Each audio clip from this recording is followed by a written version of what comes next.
Comic Timing is member supported by listeners like you over at patreon.com/comic timing.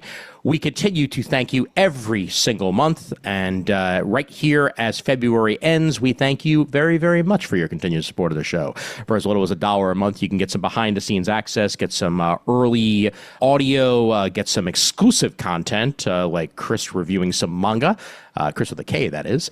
And get some diary entries from me, behind-the-scenes video, behind-the-scenes audio, a whole bunch of stuff. Thank you very much for your continued support over at patreon.com/comic timing.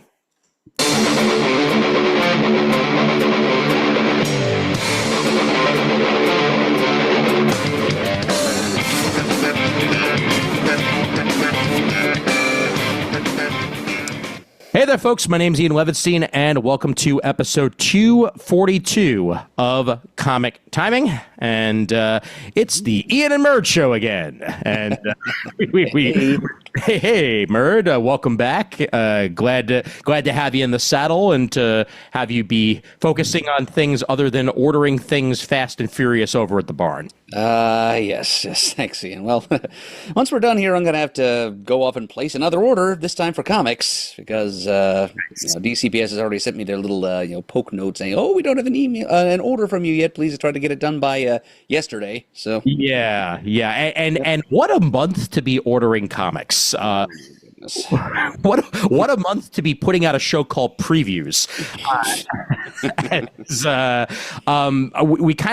We were mulling it over behind the scenes before getting on this episode, whether or not it even made sense to do the Diamond catalog this month. As a reminder, as we keep mentioning on almost every single episode of the show that we put out, whether it be previews or otherwise, Diamond is currently going through its liquidation. It's Chapter 11. And a whole bunch of publishers have been bailing from Diamond, or at least getting secondary distribution of one form or another. Some are just doing direct.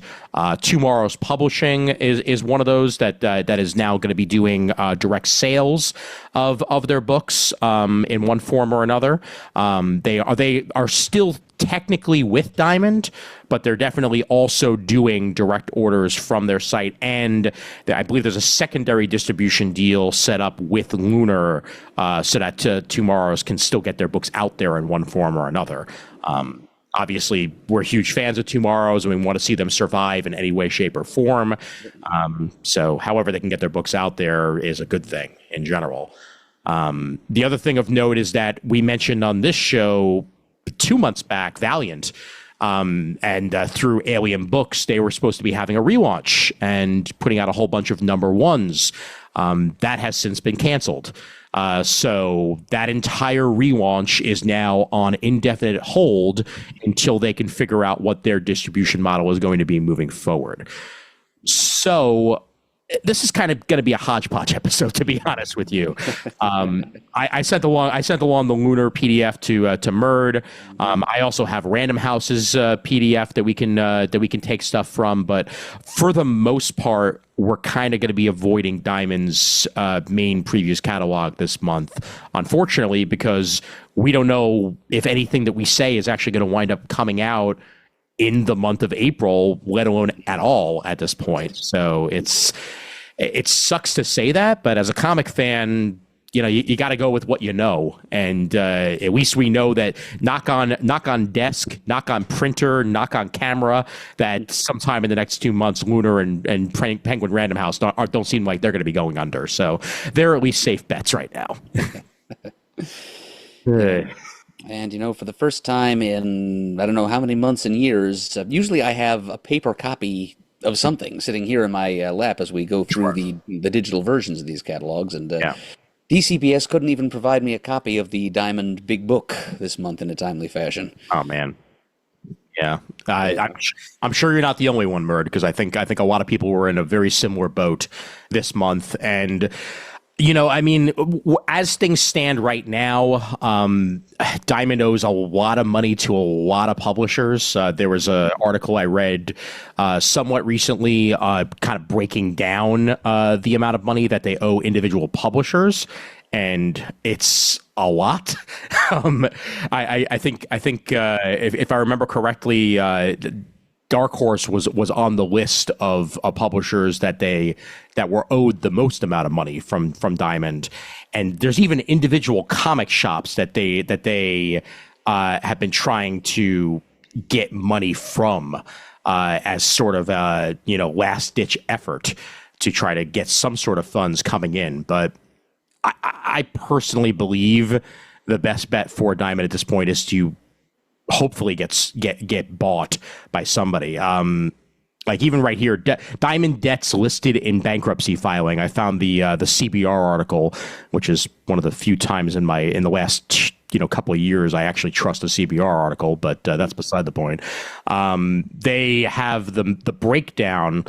And even if it is only in the tens of thousands for a company going through Chapter 11, that is not good. Oni Press is owed $179,000 by Diamond. They are certainly on the high end.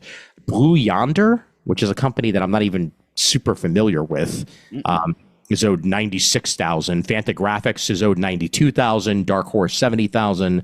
Xenoscope, Distillery, Alien Books, pretty much everybody that you would expect and that we talk about on the regular is on this list. Most importantly, Image Comics is owed $25,000. And we'll be talking about them in their own catalog, but they are now officially straight up Lunar exclusive. There is no secondary agreement with Diamond. That has been severed. So even though in this digital copy of the February book that came out, Image was still listed, I believe Image themselves has basically said, yeah, those orders are almost all canceled. We're Lunar exclusive. That's where you can find our books, and that's where you'll find our books in the future. So good times. The one thing that I will say of note that at least we can be happy about is that Free Comic Book Day is still happening. That has been guaranteed both by Diamond and by Lunar and by Penguin Random House. There have been a couple of books that have been canceled that were initially solicited. I know, I think it was Oni. Oni was one of them. There was a Marvel Classics volume that was supposed to have a Free Comic Book Day thing that was canceled as well. Yeah, from Fantagraphics, possibly. I believe you're right about that. The Lost Marvels, and there's a Phineas and Ferb book that I think somebody was going to be putting out that now will not be putting it out. Yes, yeah, and a lot of these Free Comic Book Day stuff that was going to come out is still going to come out in some fashion, just not as Free Comic Book Day. They're still in the pipeline to be published, just not necessarily as free, but most books are still happening. A lot of books have already been shipped to stores, even though it's February, because you got to get this stuff early and you got to have it ready to go. So May will still have a Free Comic Book Day. Whether or not the Free Comic Book Day trademark is still owned by Diamond at that time, because that is one of the things up for sale, is very much up for interpretation. But something with Free Comics will still be happening in that first week of May. So support your comic shop. That's really all I can say at this point before we get into previews. So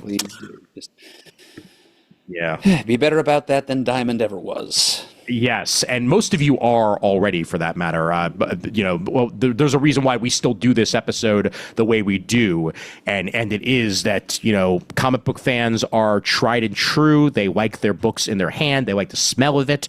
Shane, that's for you. And really, the market is going to shift. Market's not going to go away. There were Bleeding Cool posted their typical thing about a week ago on comic stores closing, but also a couple of comic stores opening and comic stores expanding and stuff like that. So I think it may not just be comics anymore for a lot of these guys. They're gonna have to have the cards and the games and stuff like that in order to stay fiscally on top of things. But comics are not going away anytime soon. They're still being bought and they're still being purchased in one form or another at comic shops or bookstores. So plenty of stuff to still talk about here. We're just going to not do the Diamond catalog this month. So sorry about that. And I'll still have some manga to talk about when we get to Kodansha, hopefully. So we shall see.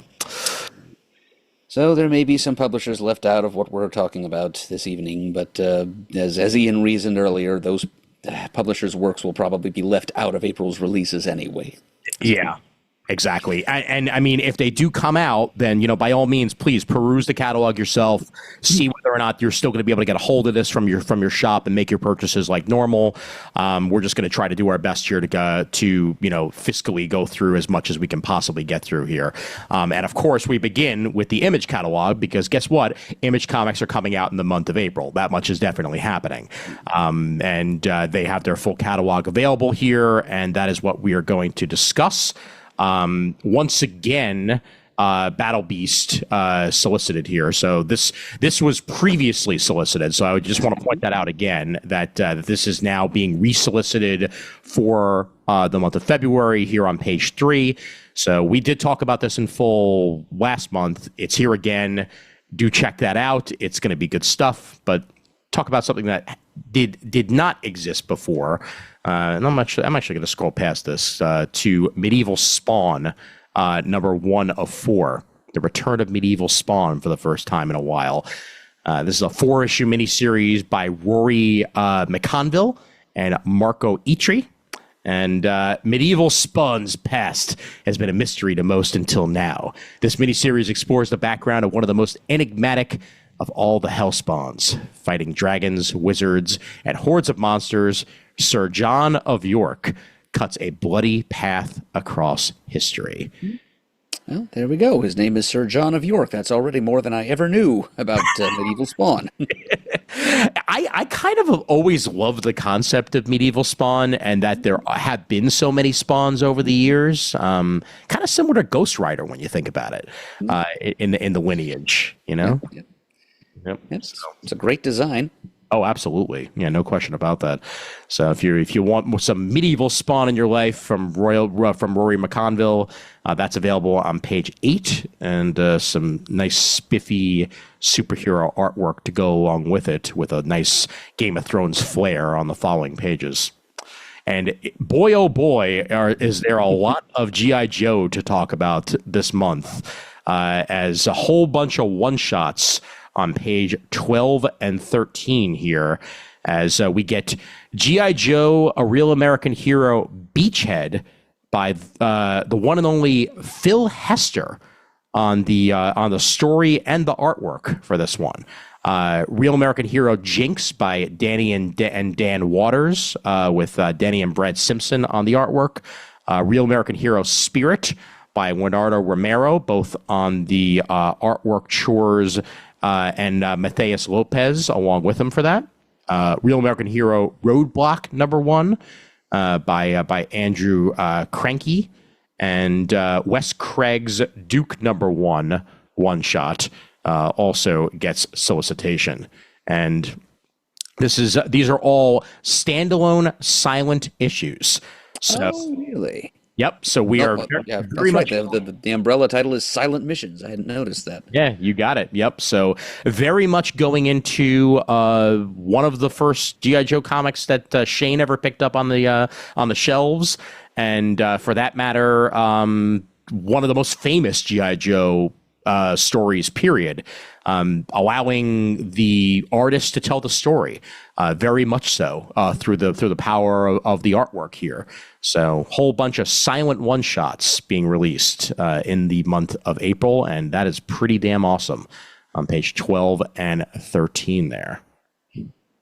Silent. Shh. Meanwhile, Golden Rage. Mother Knows Best. Excellent title. Excellent. Gotta love it. Chrissy Williams, Lauren Knight, 5-issue miniseries. In a world where old and infertile women are deemed useless to society and abandoned on an island, Golden Rage documents their golden years of making friends, baking dessert, and fighting to the death. That's a good combo there. Yeah, that's some pretty extreme assisted living happening out there. Damn right. Wow. Making pie and then making meat pie. Stab, stab, stab, stab, stab, granny stab. Absolutely. Yeah. And Wow, this is from the editor of Wicked and the Divine, Chrissy Williams, with artwork by Lauren Knight of Buffy the Vampire Slayer. Some colors there by Sophie Dodson, known for Bitterroot and Tank Girl. This is a brand new 5-issue miniseries where Battle Royale meets the Golden Girls. Thank you for being a mortal enemy. Yes, absolutely. Some people are going to get blanched here. This is good stuff, and I think I'm down for this. Definitely, it would be a fun trade to get once it's all out in 5 issues. Mm-hmm. Yep. Some more necessary commentary here in American society on gender and aging. Mm-hmm. And not unlike Best Picture nominee The Substance, just less horror and more dystopian action. Oh yes, and I saw The Substance, and boy oh boy was that some weird shit. I'll take your word for it, Ian. Oh man, it wasn't. It's not exactly okay. I wouldn't have put it in the Best Picture category myself personally, but there's never been quite as B a movie nominated for Best Picture. That's the way that I'll put it. Some of the acting is so over the top, it's ridiculous, and that ending is just strange. But Demi Moore is fantastic, and she well deserves the praise. So, and she's nominated too, isn't she? Yes, she is. Yep, for Best Actress. Yep. I hope to come in first in my Oscar pool in a couple of days. I'll be crossing my fingers, but this year I am not at all as certain as I was last year when I came in third. So, all right. Meanwhile, I Was a Fashion School Serial Killer #1. Good titles this month out of Image. Good titles. And Doug Wagner, for that matter. So good pedigree to go along with it. Daniel Hilliard on the artwork chores. Rennie Bethari has just been accepted into New York City's most prestigious fashion school. Her designs are daring, edgy, and singular, and made of human flesh. Oh, there's the twist. Did we forget to mention Rennie is a serial killer who simply wants to be a fashion designer instead? Stupid, pesky, murderous urges. Lovely. Ugly Betty meets Dexter in I Was a Fashion School Serial Killer #1 of 5. Oh man, that C cover I think is my favorite there, where you can very much make out the flesh tones, most definitely. Yes, just modeling some of her own work there. That was on page 18. Great setup artwork, gory setup artwork on the next couple of pages. And meanwhile, on page 22, Lost Fantasy by Kurt Pyers with Luca Casalanguida on the artwork chores. Close enough. There's a world of magic, myth, and monsters that exist beneath the surface of our own. Since first contact was made over 100 years ago, the great hunters have kept us safe from the creatures that lurk in the shadows. But last night, something broke through, and it's up to rookie monster hunter Henry Blackheart to stop it. Great name for a monster hunter. Sure. Very anime with his giant ass cloud sword there to fight off the monsters. Oh yes, and his prematurely white hair. Oh yeah, absolutely. You know where they get their inspiration for this one. Yep. The monster he's fighting on the cover looks more like a golem from Jewish lore. Kind of reminded me a little bit of Palmiotti's Golem from back in the day, the one that came out for DC that I think eventually got republished by an indie a couple years ago. Yeah, I remember he was making a big deal at the time about how Monolith was set in the DC universe. Buy it. Mm-hmm. And yet it's kind of disappeared from thence. Yeah, to me, that it does look like a golem, but it looks more like a Mignola golem to me. Yes, very, very good point on that as well. Yeah, the Mignola influence is very strong in this one. I 100% agree. Yep. Page 22 for the initial solicitation, and the artwork on the next couple of pages. Good coloring, moody coloring. To go along with it, and once again adding to the anime bent of it all with some of the splashes of color that they're using. Good stuff. Did I mention there are good titles this month? You did at that. So, yeah, present your next piece of evidence, please. Moonshine Bigfoot. Yeah, baby. Oh, man. Buzzard County, 1981. Moonshine Bigfoot spends his days making a living while outwitting clueless cops, reckless rivals, and buffoonish Bigfoot hunters. All is hunky-dory until he draws the attention of an Illuminati-esque cabal with his partner in life and crime, Amethyst. Not that Amethyst, a different Amethyst. Our hairy hero is about to learn that some problems can't be handled just by jumping them in a souped-up Mach 1. Moonshine Bigfoot #1 is a 30-page story for $4.99. Not bad, and 80s as bloody heck. It's as if you got high on cough syrup and watched the Dukes of Hazzard and that episode of the $6 Million Man with Bigfoot in it back to back, and it kind of blurred together into this. Yeah, no, you are not wrong about that. Plus, kind of feels like a lost Michael J. Fox movie, quite frankly, and it may just be the fact that the Bigfoot design reminds me of Teen Wolf, but it could easily fit into the '80s lore of teen movies. Definitely. Point well taken. Zach Howard and Mike Marlowe on the story for this one, available on page 29. And, on page 30, those are some nicely rendered trees. Happy trees on fire. Yeah, maybe. A little too topical for some folks on the West Coast right now, but yeah, no. Good point.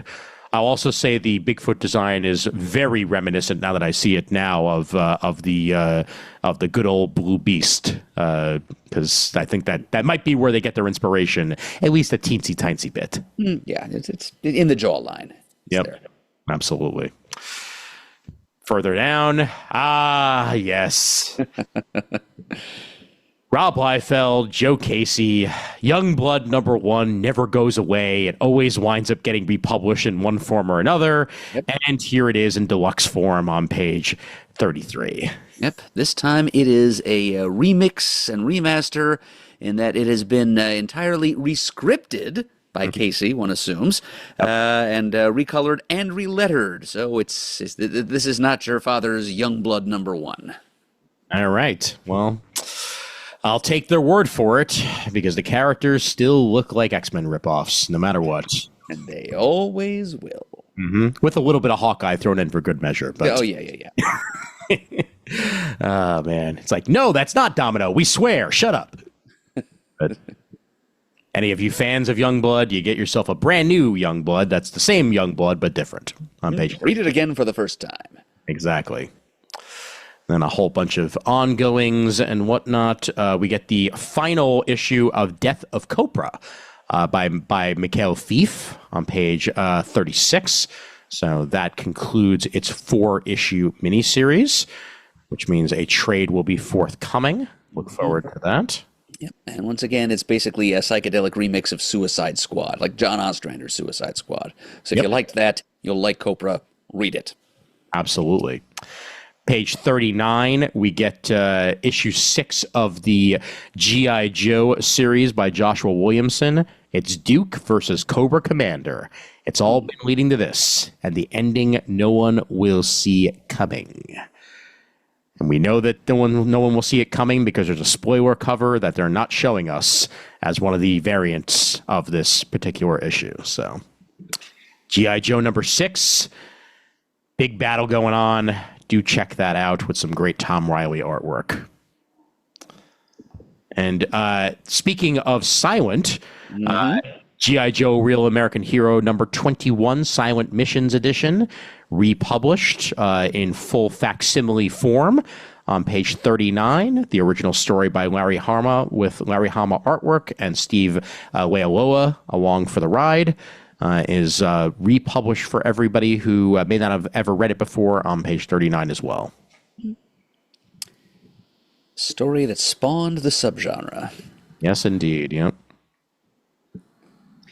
And Juvenile by Jesus Orellana is coming to its 5th and final issue as well. mini-series finale there on page 42. As we move further down, Monstrous getting to issue 57, continuing its month-by-month release on page 44, back in action. And as we get further down, Radiant Black hits issue 33. As Marshall investigates a new threat, he's shocked to find it closer to home than he ever could have imagined. And as if it wasn't enough, look up in the sky. It's a vampire. It's a werewolf. It's Blood Moon from Rogue Sun? What's he doing here? He's just killing. Establishing the massive verse. That's what he's doing. Yep. Well, he takes that on page 48. And then, this is not in the massive universe. This is in the Spawn universe. Rat City number 13 gets itself a Spawn crossover. How about them apples? Of course. Rockefellers is something I really, really need to get to. I meant to pick up the first issue and I never got around to it, so I'm going to wind up getting the trade. But Tomasi and Manipool looks like so much fun, and they've got their fifth issue out on page 49. Yep, and that issue focuses on the family dog. Yes, which means it's going to be awesome. Of course. Mm-hmm. Sticking with the double releases of Savage Dragon this month, by the way. Anybody who's fans of Savage Dragon, 278 and 279 solicited on page 51. Mm-hmm. Highest possible recommendation. Mm-hmm. Yep. The Power of Maddie. And no saga this month. I repeat, no saga this month. Yes, we are at SagaCon Indigo. Give it another 3 or 4 months. It'll be back for probably another 12 issues, and then it'll take a break, and then we'll probably be near conclusion of series more than likely. Because I know Brian K. Vaughan has been getting close to an end game. It just takes forever because it's, well, Saga. So he's a busy man. Yes, it is. We get the conclusion of Weekend 2 in Snot Girl, issue 20. By the one and only Brian Lee O'Malley on page 53. And Transformers number 19 gets a fantastic Daniel Warren Johnson cover there. Man, oh man, is that good stuff. What happened to Megatron? The story that every fan has demanded begins right here, right here, right here. Wait, right here. There we go. Okay, good. Where was that, Ian? It was right here, right here. Okay. Still waiting for them to solicit that Transformers, 80s Marvel series omnibus edition. Mm-hmm. Yeah, it's coming. It is definitely coming. And again, I think it may have been pre-solicited on Amazon, but it just hasn't made hasn't made the catalog yet. So. All right, and that just about ends it. We're in trades real quick here. Family Force 5, Book 1 by Matt Browley. A 6x9 trim release. Fighting alien kaiju with your family on a Friday night is a total normal part of being a teenager, right? I mean, I don't see why it wouldn't be. Well, it is for Maisie, who, despite her protests, continues the family legacy of keeping the world safe, all while trying to get good grades, impress her crush, and balance extracurriculars. But growing up in this family means Maisie must live up to the expectations of those she's destined to protect while not losing herself in the progress. I will say right here, no book has ever been made more for the 6x9 manga format. This is going to be perfect for some teens on page 58. So good college. Get it out there, get it in their hands. Mm-hmm. Absolutely. And it's basically, Power Rangers as heck. So that also helps. Power Rangers as like a sitcom family unit. Yep, basically. Because Image Comics didn't already have its Power Rangers. Now it has another Power Rangers. So go figure. Yeah. The Horizon Experiment in trade. Pornsack Pinchot, Vita Ayala, Jay Holtham, and others.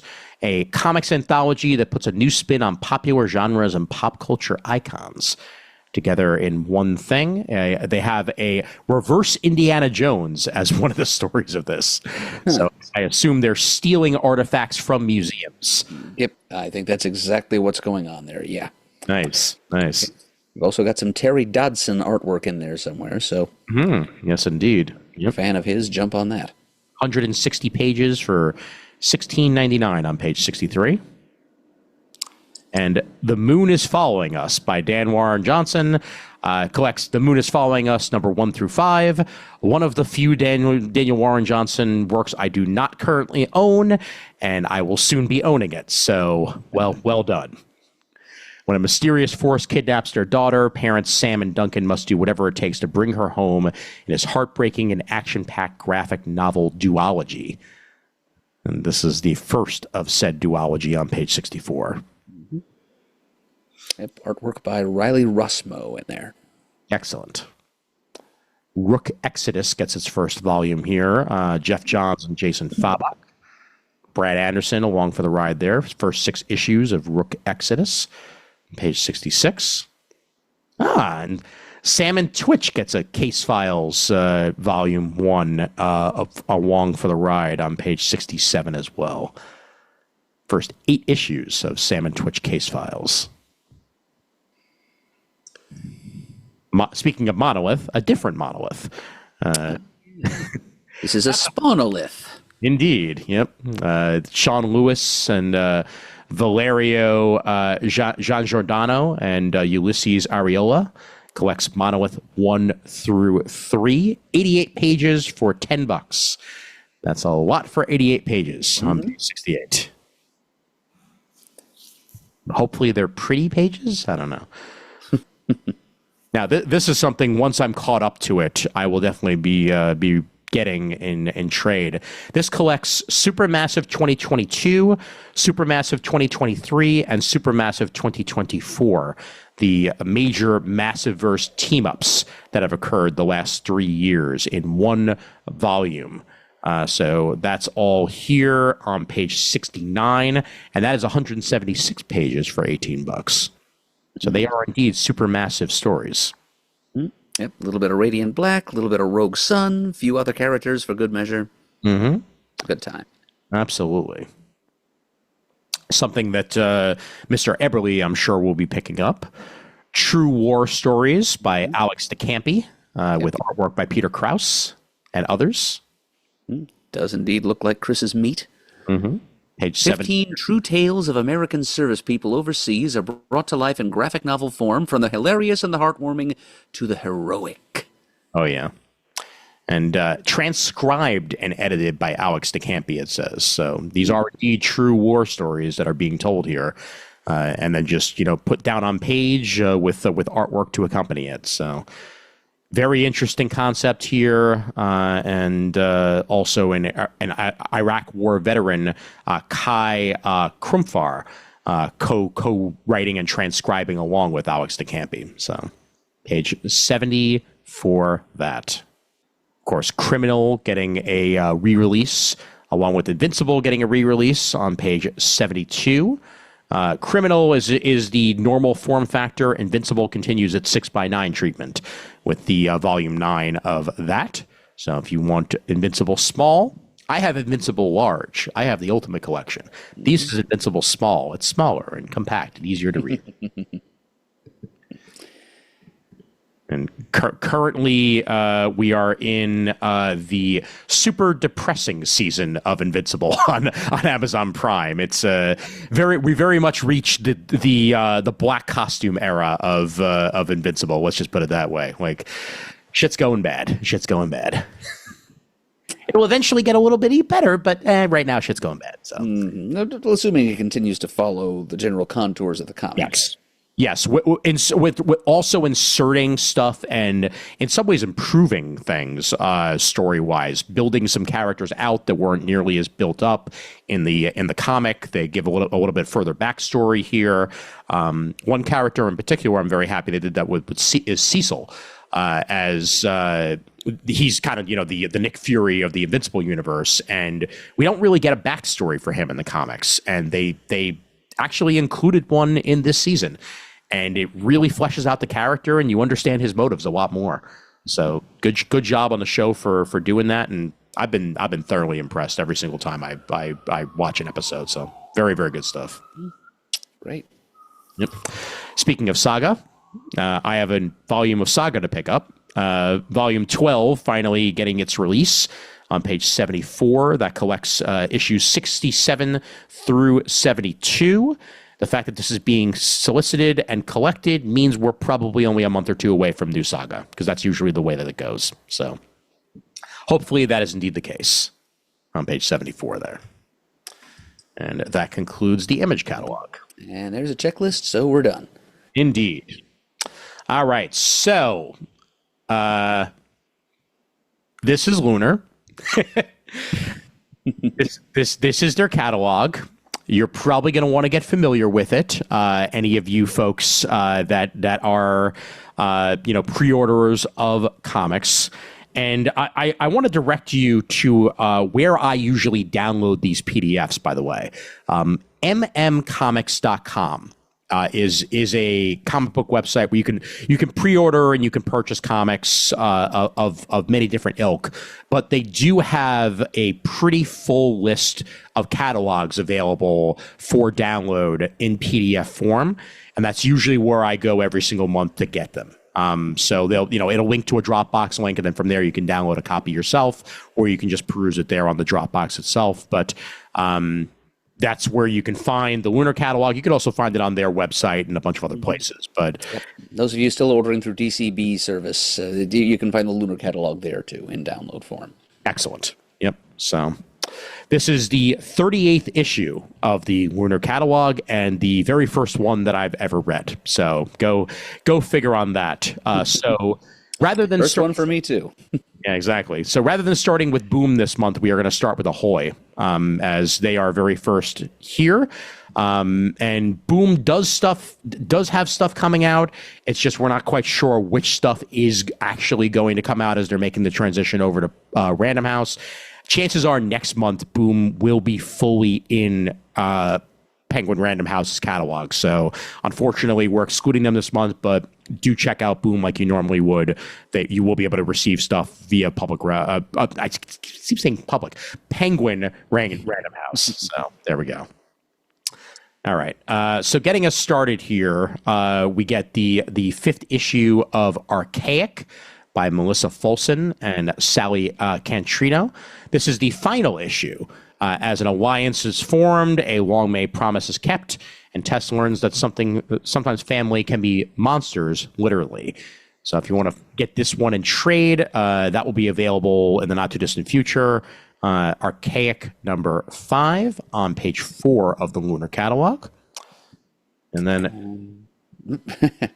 no sooner started than stopped. There's not much coming out from Ahoy this month. Unfortunately not. However, AWA does indeed get some good coverage here, and they are a publisher that we regularly focus on. So that's nice. And most importantly, a one-shot by Mark Russell. So go figure. Mark Russell, one of my favorite writers in modern comics, illustrated by Lacey. Welcome to Protopius, the new science fiction anthology series from Futurific Studios. PBS's A Brief History of the Future came out of Futurific Studios, an AWA that explores the many possible futures that can come to pass as we try to make the right choices in imperfect realities. And this is a double-sized debut issue by Mark Russell himself, spinning the tale of Miragua, a floating city populated by refugees that has become a beacon of hope in a world beset by climate disaster and civil war. Follow Florida teen Natalie as she immigrates from the only home she's ever known in search of a better life aboard Miragua. Polis one-shot on page 8. Love the concept. Futury as heck. And by a writer we all enjoy. So, good stuff. Trust Mark Russell to put this thing together properly. Absolutely. Yep. Nice, vibrant artwork on the following preview pages as well. Yep, that's Lacey at work, I guess. Indeed. All right, further down we go. We get Not All Robots Volume 1 by said Mark Russell with artwork by some guy we'd never heard of called Mike Diodato Jr. I mean, come on. It's Mark Russell and Diodato. Like, damn. Also, the cover is excellent. Yeah. And this is a Ringo winner and an Eisner winner. In the year 2056, robots have replaced human beings in the workforce. An uneasy coexistence develops between the newly intelligent robots and the 10 billion humans living on Earth. Every human family is assigned a robot upon whom they are completely reliant. What could possibly go wrong? I'm going to guess everything, but that's, yeah. Yeah, from there we go straight to meeting the Walter family and their robot Razor Ball. Love it. Oh man. And a forward by Patton Oswalt in this collection here, along with behind the scenes features, including script and layout pages, unused concept sketches, and more. Plus you get all that for only $14.99. It's a damn good price for a Ringo and Eisner Award winner right there. So, Not All Robots Volume 1, Shock of Shocks. It's for mature readers, and it's available on page 16 of the Lunar catalog. And speaking of Mr. Russell, Rumpus Room resolicited as well. We've mentioned that before on this show. Got that excellent Tony Harris cover, and that's on page 18. They sure do love their Russell, don't they? And with good reason, too. Exactly. Yep. Yeah. Rumpus Room is a further, indictment of the carnality and cruelty of the 1%. Mm-hmm. In case you wonder. Absolutely. We'll cover Black Mass Studios real quick here. Hecate's Will by Yolanda Zanfardino, both the writer and the artist of this. We meet legendary New York City graffiti artist Hecate, who is facing burnout and despair and has decided to retire, abandoning her dream of changing the world through art. But before she quits, she's going to create one final street art experience, a graffiti scavenger hunt through the streets of Manhattan that will lead her fans to a final message and artistic testament.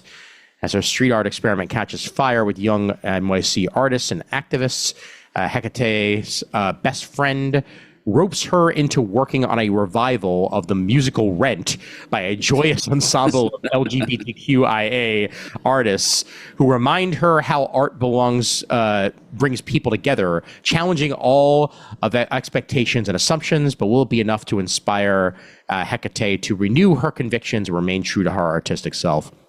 Art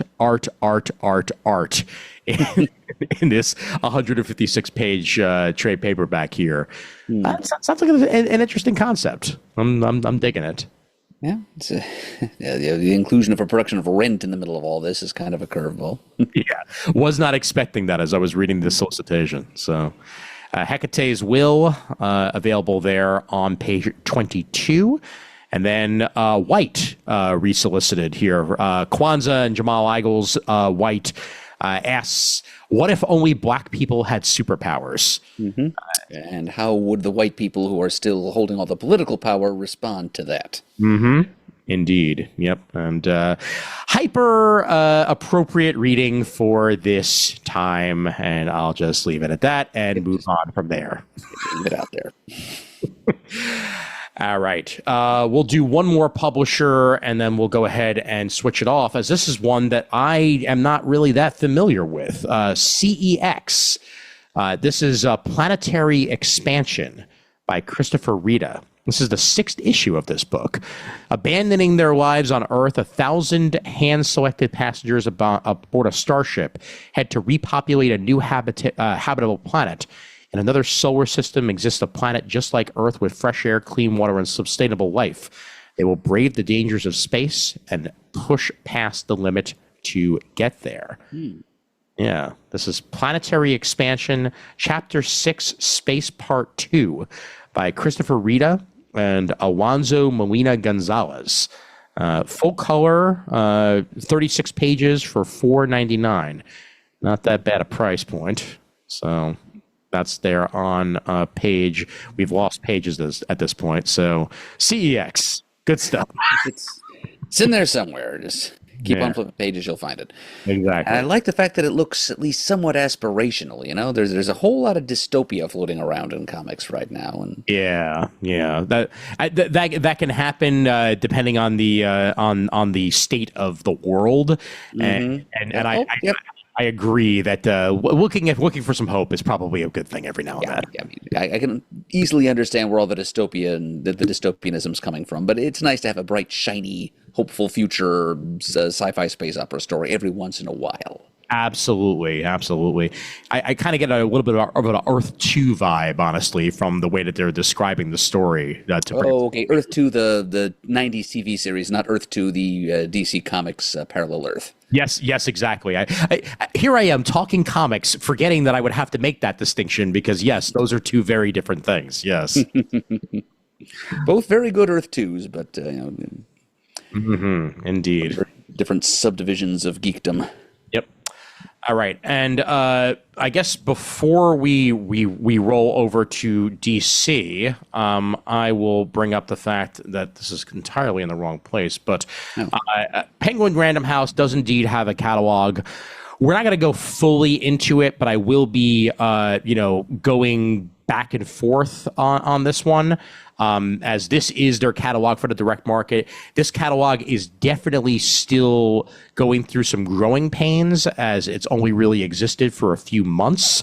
So even finding the actual companies is a little bit harder than it should be for catalogs. But Dark Horse is in here. And that's the reason that I wanted to pivot here, because we get to talk about Dark Horse in full outside of the Diamond catalog. Dark Horse is going to be distributed through Penguin Random House for the foreseeable future. And James Robinson's Los Monstruos is solicited this month. And I definitely wanted to talk about that. Illustrated by Jesus Marino.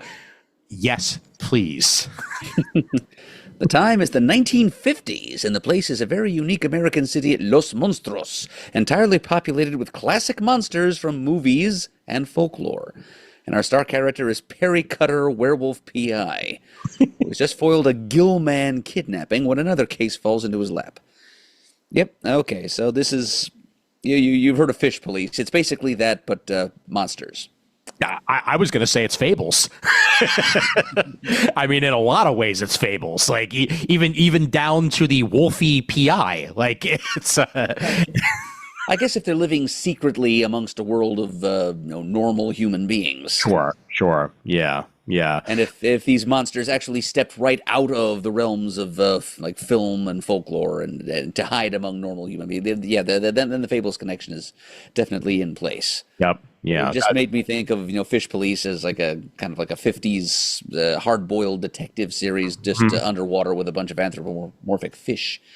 Instead, we've got that with wolfmen and vampires and stuff. You can even throw a little bit of top 10 into this as well, if we're going that route. So yeah, sure, yeah, absolutely. Yep. So welcome back, James Robinson, page 6 of the Penguin Random House catalog. And probably on a different page in a different catalog, but nonetheless, it is available, and definitely wanted to mention that this month, plus a whole bunch of other stuff mid-story. We have Assassin's Apprentice by Jody Hauser coming to its series finale on page 9 of this catalog. Page 10, there's issue 6 of Black Hammer Spiral City. Yep. Jeff Lemire finishing out yet another one of the Black Hammer miniseries. And we have a Frankenstein New World by Mignola, The Sea of Forever, reaching its 4th and final issue on page 11.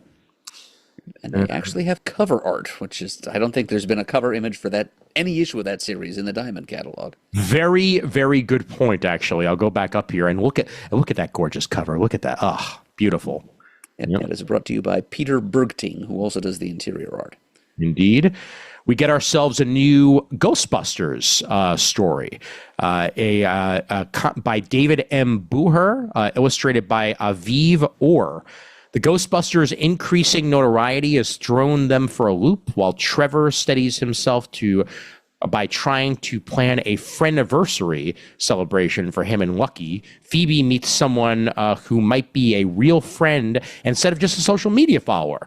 But friendships, new and old, have to take a back seat to more immediate concerns when a ghostly saber summons the ghost of Captain Kidd and threatens to transform New York City into a ghostly pirate town. Hence Ghostbusters Dead Man's Chest, #1 here. Notice that the cover says Ghostbusters Skeleton Crew, but I think that title may be, in use, elsewhere in geek media right now. So yeah, I'm gonna go with Dead Man's Chest, even though Dead Man's Chest has also been used in media in other forms. They're probably more likely to get away with that. So yeah. Yeah, Star Wars gonna get you. Watch out, Star Wars gonna get you.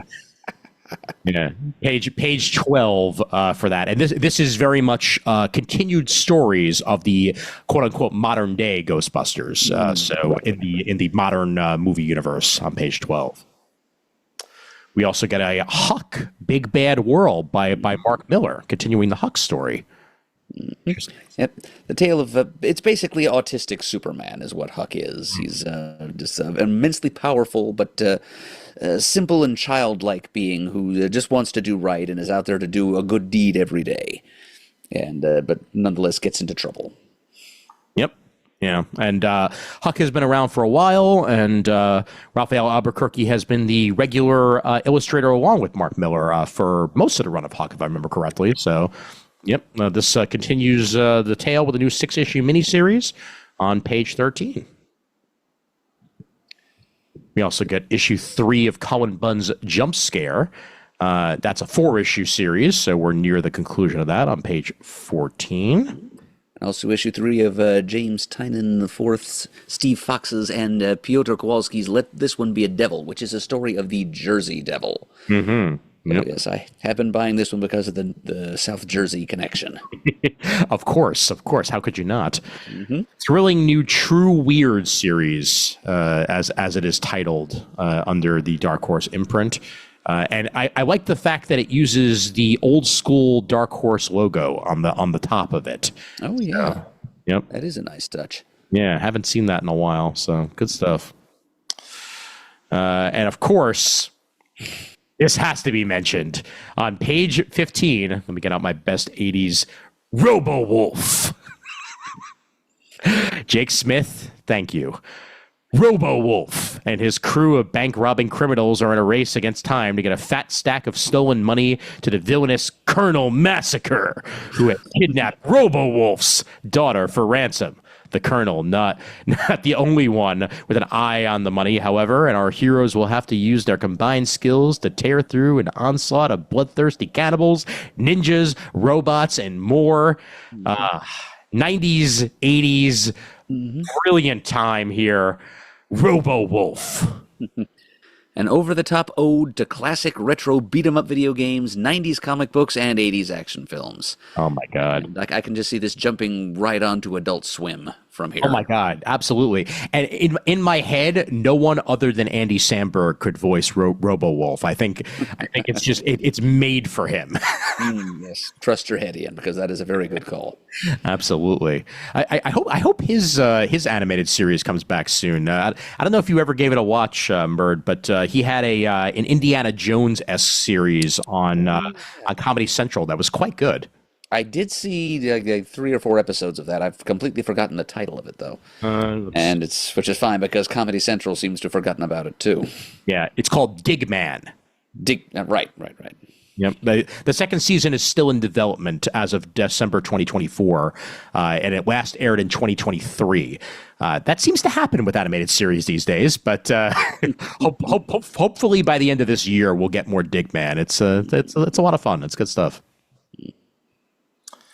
All right, and I think that's about it for ongoings with, although let's take a look here real quick and see if there's anything else that isn't mid-series, but I don't believe that's really the case with Dark Horse. I think everybody else is kind of in the middle. We will get to IDW. I'm going to park it right there, and we will head on over to DC. So we're trying to follow a version of alphabetical order here then. As close to humanly possible, yes. Yeah. All right. Yeah, back in the old days, that was a thing we could do, but then featured publishers became a thing, and it went up the works. So and separate catalogs also. Yep. So any of you watching the video version, I had to make this the cover image of this particular episode. That artwork has already been made. The Summer of Superman begins this month. And I cannot wait for as much Superman media as I could possibly swallow in the next couple of months. You may have heard or not heard, Murd, by the way, that the My Adventures with Superman is going to have a compatriot. The My Adventures with Green Lantern is going to be premiering. Yeah, I think once again on Adult Swim, later on Max, but they're in the same universe as My Adventures with Superman. They're making a Green Lantern series, and I think the Jessica Cruz Green Lantern is going to be the main focus. Okay. I was kind of wondering to myself just now which ring wielder we'd be seeing. Yep. So that would have been maybe my fifth guess. They also announced a Starfire animated series, and I'm not sure which universe that's going to be taking place in, but either way, Starfire's getting something, so who knows? Okay, bring it on. And yeah, here we are. The Summer of Superman special begins everything off on page 2 of the DC catalog with Dan Slott, Joshua Williamson, and Mark Waid. Art and cover by Jorge Jimenez. Dan Slott Superman. That is a thing that we get to be treated with in the not too distant future. I am salivating a little bit at the prospect, actually. I would really like to read some Dan Slott Superman. And I'm hoping that Raph, who might be the biggest Superman fan of the three of us, if he were here, would agree. Oh, yes, he most definitely does, yeah. And DC has been bringing it in more ways than one over the past, I'd say, year and a half. And it feels like more and more of the luminaries of the comic book world are paying attention to that and are signing on the dotted line with DC to work on projects. Yep, and here's Dan Slott fresh off the, I guess, the end of his exclusive contract with Marvel, which has been going on for over 10 years now, I believe. Yep. And couldn't have picked a better jumping off point than to come over here to work on Superman. Absolutely. Yep. And in this particular instance here, the Man of Steel and his universe of friends, families, allies, and rogues is in for some big changes, and it starts in the Summer of Superman. Brought to you by Joshua Williamson, Mark Waid, and Dan Slott. The special oversized issue will set the stage for all the major events exploding throughout the Superman titles. When John Henry Irons and Lana Lang take their vows, everyone turns up for the big day. That happened. I didn't see that one coming. Neither did I, but trouble is brewing on the horizon as threats from the past, present, and future kick off major new conflicts for the Superman family. Wow. Very, very interesting. And yeah, got to catch up on my Superman because I didn't know that was a thing, and now I sure as heck do. Yeah. Had you heard that Dan Slott will be having his own ongoing Superman title to write starting in May? Yes, he will. Yep. Superman Unlimited. Indeed, yep. And it's not in this catalog, but we just found out at the, I think this last weekend, we just found out who's going to be taking over Batman after this whole Hush stuff is over and done with. And that is the one and only Matt Fraction. Matt Fraction, with I believe artwork by Jorge Jimenez, if I remember correctly, will be tackling Batman, and we will get a new #1 for Batman coming as well along with that. So not thrilled about that, but the creative team is aces. Indeed. Let me just confirm that I got the. Yep, I was right. Yep, Matt Fraction and Jorge Jimenez, and he is returning Batman to the Blue and Grays. By the way, Nice. Yeah, so it's been quite a while, but I have the designs right here that I'm going to switch to real quick, and this is what we get to be treated with by Jorge Jimenez, a much more faithful, old school, blue and gray Batman. Yeah, it's not an overbearing blue. It's not too colorful for the grimdark purists. Mm-hmm. Yep. The bat emblem itself definitely has gotten some changes as almost a Nightwing flair to it with the sharp edges. Yep. Be interested to see which villains Fraction decides to bring in, or if he's just going to invent his own. Yep. I just love that we just finished Chip Zdarsky, so now we got Matt Fraction. It's like, okay, that actually makes too much sense. Sex criminal buddies uniting on their takes on Batman. So it's one of the most sexually repressed characters in comics. You better frickin' believe it. Yep. Oh man. All right, so switching back to the catalog here, Superman number 25 on page 3, as Superman and Superwoman are still reeling from their epic battles against Doomsday and Time Trapper, but a bigger problem just appeared. Lex is back. Lex's memory was erased during the House of Brainiac arc, but now Superman's greatest enemy has returned with a twist. What a twist! And he's ready for a fight to control Supercorp and Metropolis. Is this the end of Supercorp? Well, things are changing, so maybe it is. Who knows? Yeah, I think Chris was following this series and really enjoying it. Yes, he was. Yes. Chris Eberly, that is, of course. Mm-hmm. Indeed. And over in Action Comics, G. Willow Wilson finishing the Superman Superstars arc as an unforgettable two-part story written by G. Willow Wilson and Gavin Guidry reaches its conclusion. Gavin Guidry of Superman 78 artwork, getting his turn on the main Superman to give that a shot in the main universe. And we will mention as well the passing of the one and only Gene Hackman that occurred the day that we're recording this. So right, he and his wife and his dog all found dead in their southwestern home.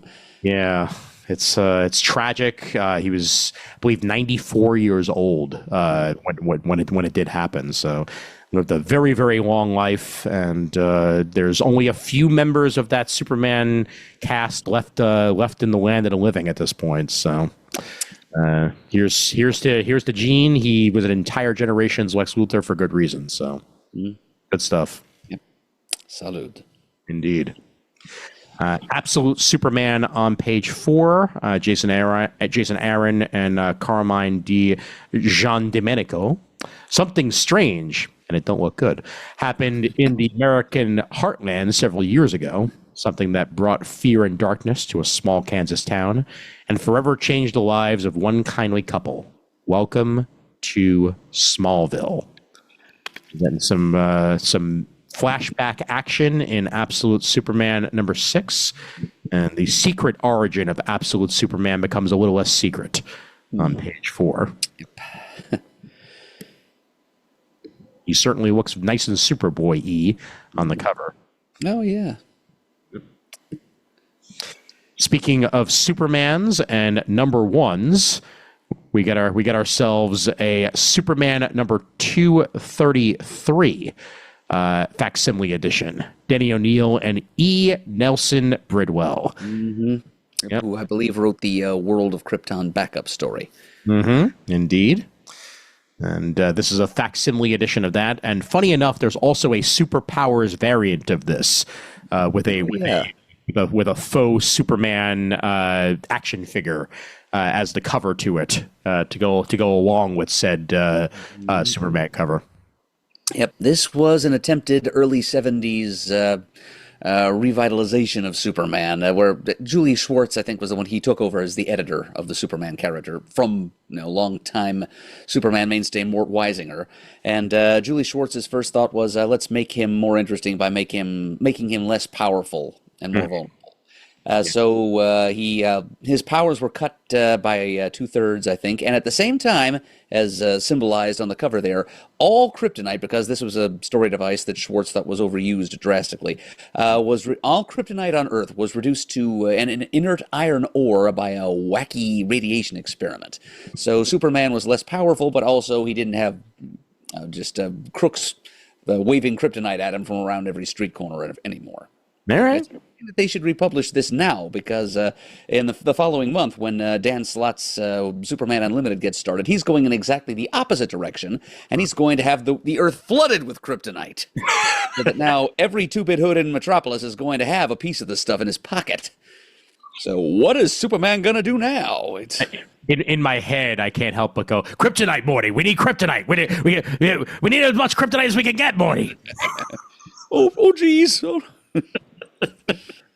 Oh man, yep. Well, it's funny how many different iterations of Superman there have been over the years, and how many ways they've tried to make him hip and cool.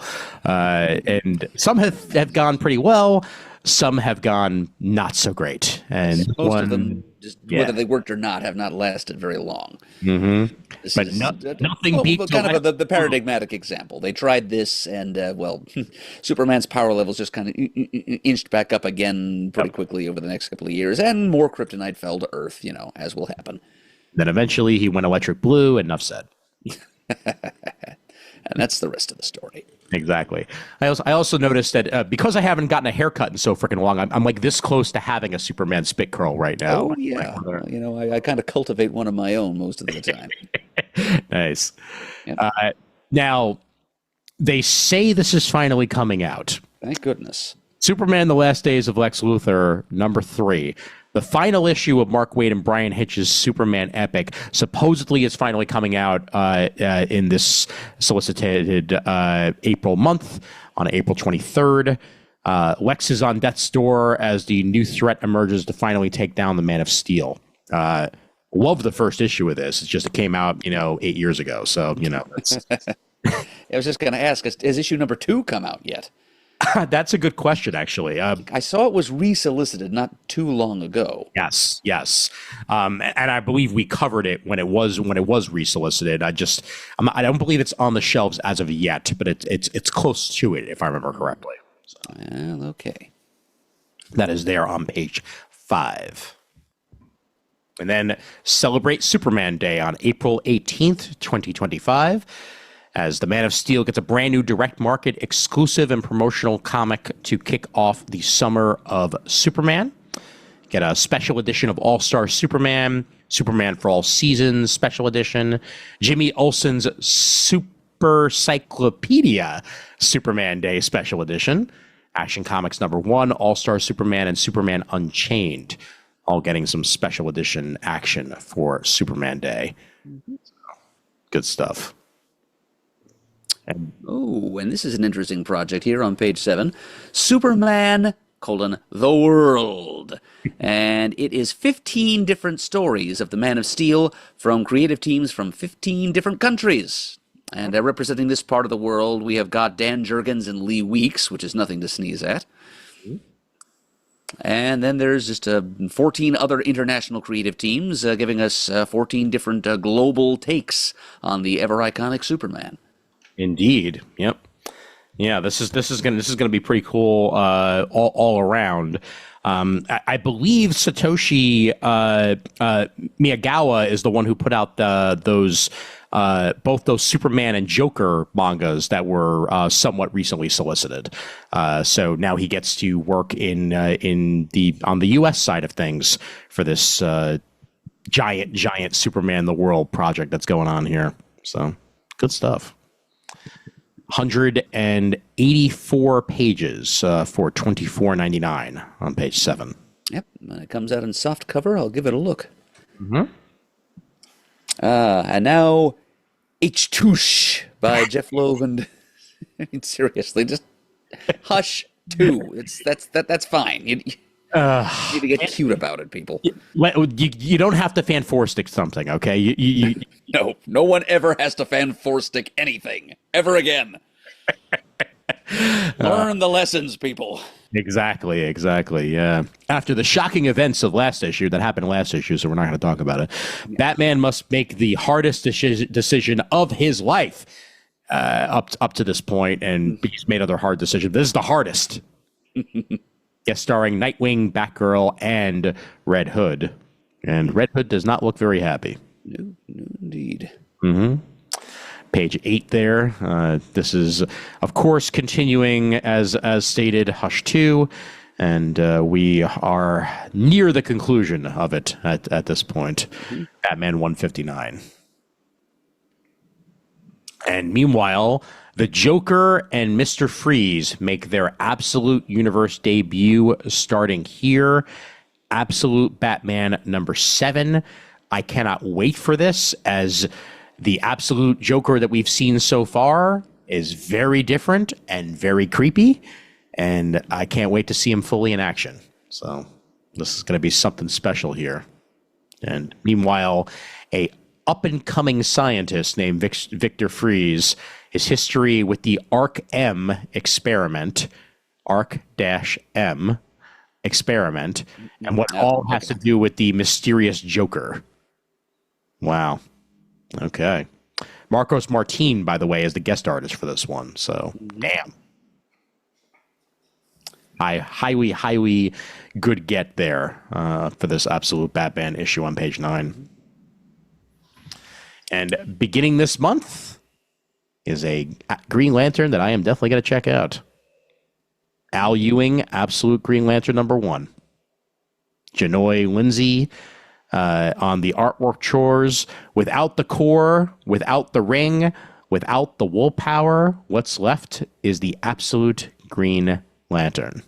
Well, except that there is definitely a ring. You can see it right there on her finger. Yep. Well, with a ring, with some willpower. Yeah. I'm beginning to think we shouldn't take these solicits for these Absolute number 1s too literally. No. And I'd love to know what happened to, I mean, there definitely appears to be a Hal and a John on this cover. So something definitely happened to the core.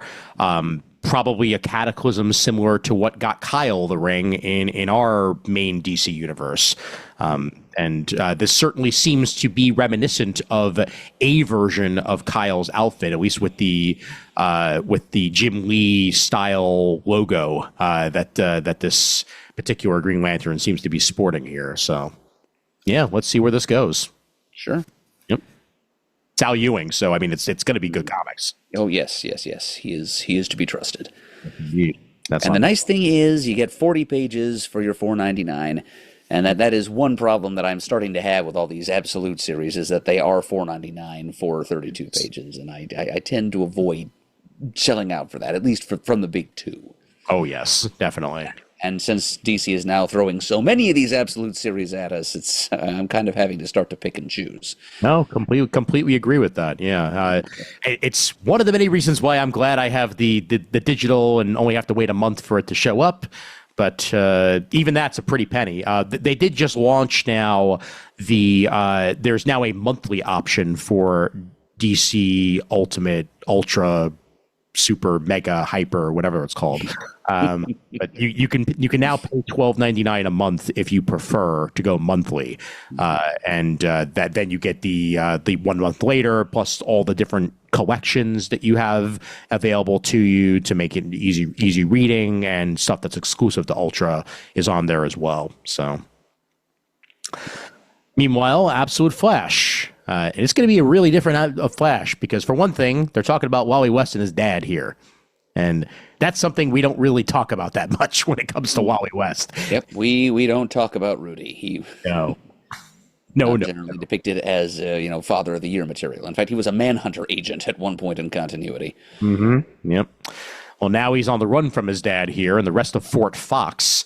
And while his newfound abilities are terrifying him, he needs to find a way to use them to make his escape. But how will he handle the elite group his father sent to bring him back?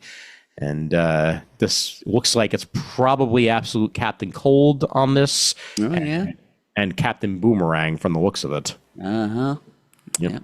Look at Captain Cold rocking the stash there. It's an interesting look for him. I dig it. Yeah. No idea who this is down here. Maybe. Yeah. I don't know. There's a lot of gold balls, so it's hard to tell. Perhaps she's a bocce themed villainess.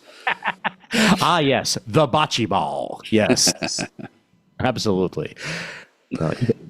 And for one thing that has been noted, Absolute Martian Manhunter is solicited for its second issue here on page 11, and from what I've been told, Absolute Martian Manhunter #1 reads much better physically than it does digitally.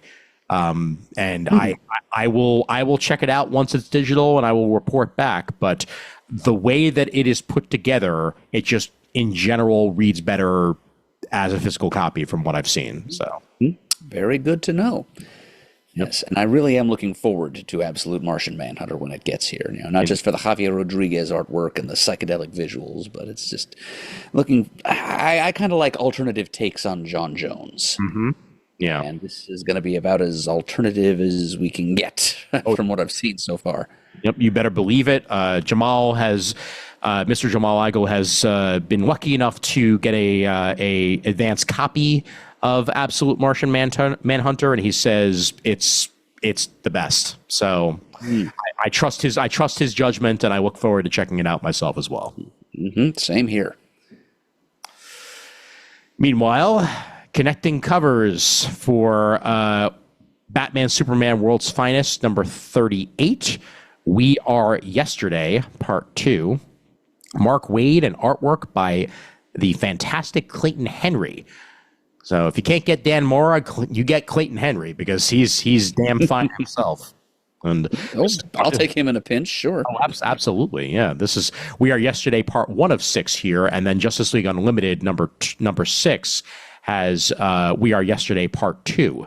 So we are definitely crossing over here with Mark Waid titles, and that is the way to do it when you have Mark Waid writing a bunch of stuff.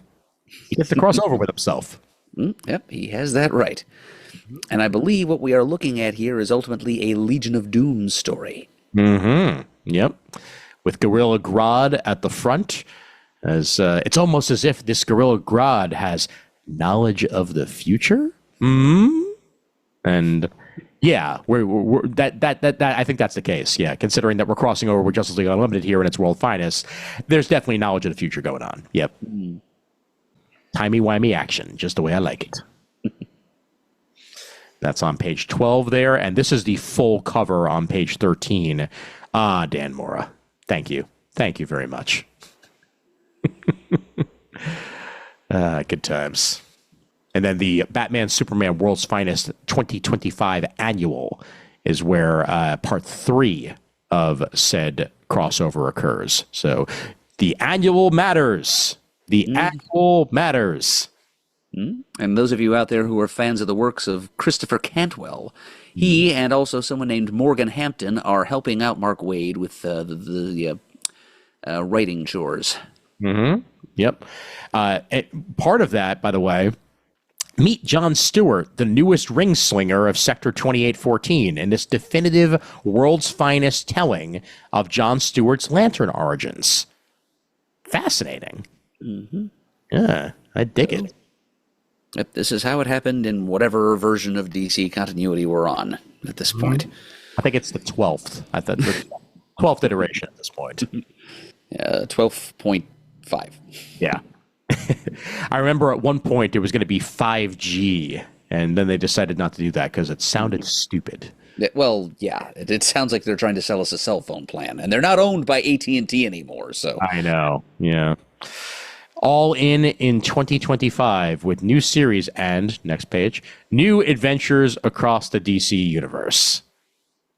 It's very old school copy here. I really do dig this. Like it very reminiscent of like 80s ads that would show up in comics. So why not? Reminds me of house ads for Zero Hour, actually. The end of today, the beginning of tomorrow.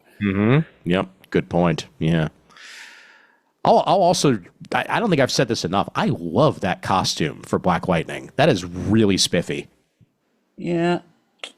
I mean, neither one of us is the one to levy this particular criticism on him, but I think he needs a shave. Yeah, I have no idea what you're talking about, sir. But yeah, maybe. Dig the shades, and I like the lightning motif on it. yep. It's pretty Chris Williams. Yes. Yep. Say that. Definitely. Justice League Adam Project number 4, continuing that saga over there as Captain Atom has to deal with some major force. Ain't nothing wrong with that. Now, Challenges of the Unknown number 5. How are the Challenges of the Unknown connected to Darkseid's death, and is there a way back from Omega? Okay. All right, let's keep this going. Let's keep this Cantwell and Isaac's action going on here. This sounds good. Yep. Even if they had to sell out a little bit by involving the Trinity in the story, let's just go with it. Absolutely. Page 16 for that. And the epic finale of The Question All Along the Watchtower by Alex Segura on the next page, page 17. While we get the 4th issue of Jeremy Adams' Aquaman series, which has been getting very high praise on page 17 as well.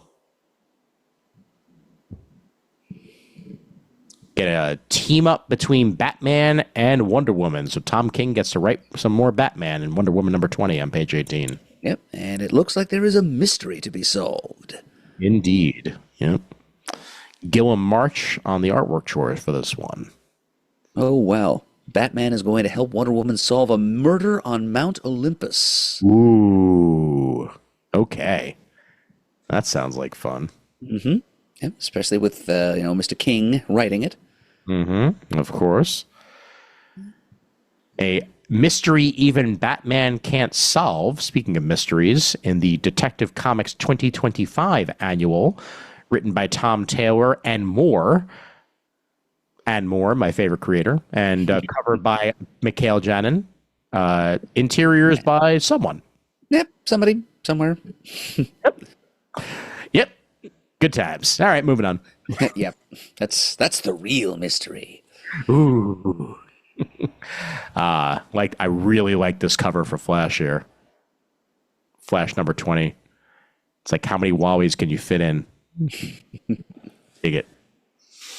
Oh, yeah. On all sides of the moon, in an all-in era of the fastest man alive, enters its first event, Bad Moon Rising. Mm-hmm. So, yep. Eclipso, please enter and sign in. Indeed. Yep. He is there, and we get some Skitaris while we're at it. Yeah. Digging it. It's all been leading to this.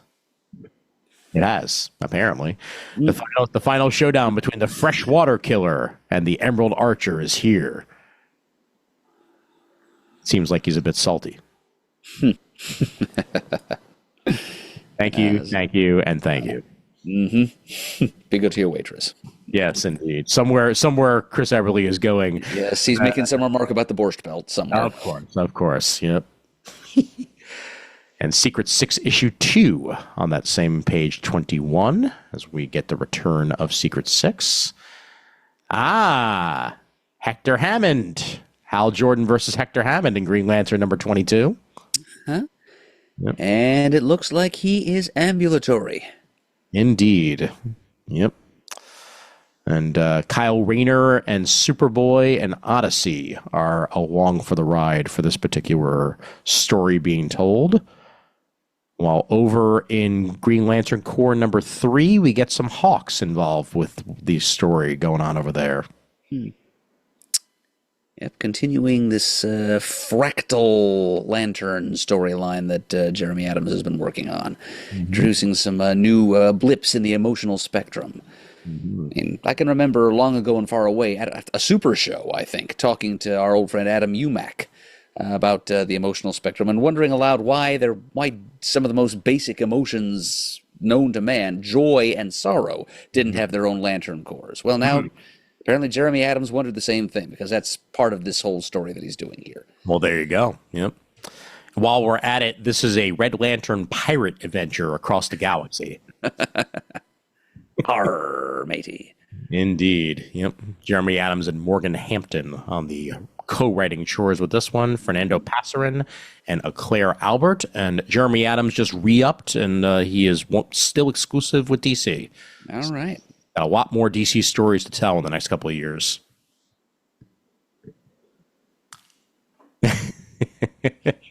The Gun Buddies in Harley Quinn number 50 with an awesome brain cover. Gotta love it. Page 23.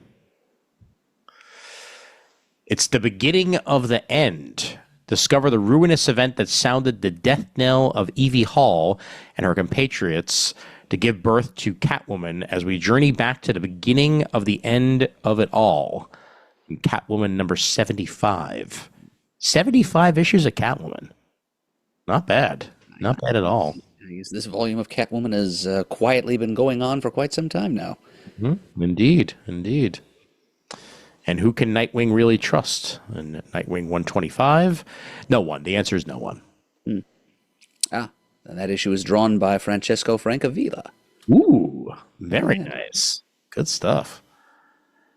New Gods issue 5 will have some guest stars as Superman, Wonder Woman, and that looks like Jon Stewart as well will be in on the New Gods action as the Inquisition has arrived. Let's begin. No, right. The Inquisition. Mel Brooks is very happy somewhere. Ooh, JSA number 6 has a bunch of fallen weapons of choice, and not good news for Dr. Fate, Alan Scott, or Hawkman potentially. But we shall see about how that's going to go on page 25 there.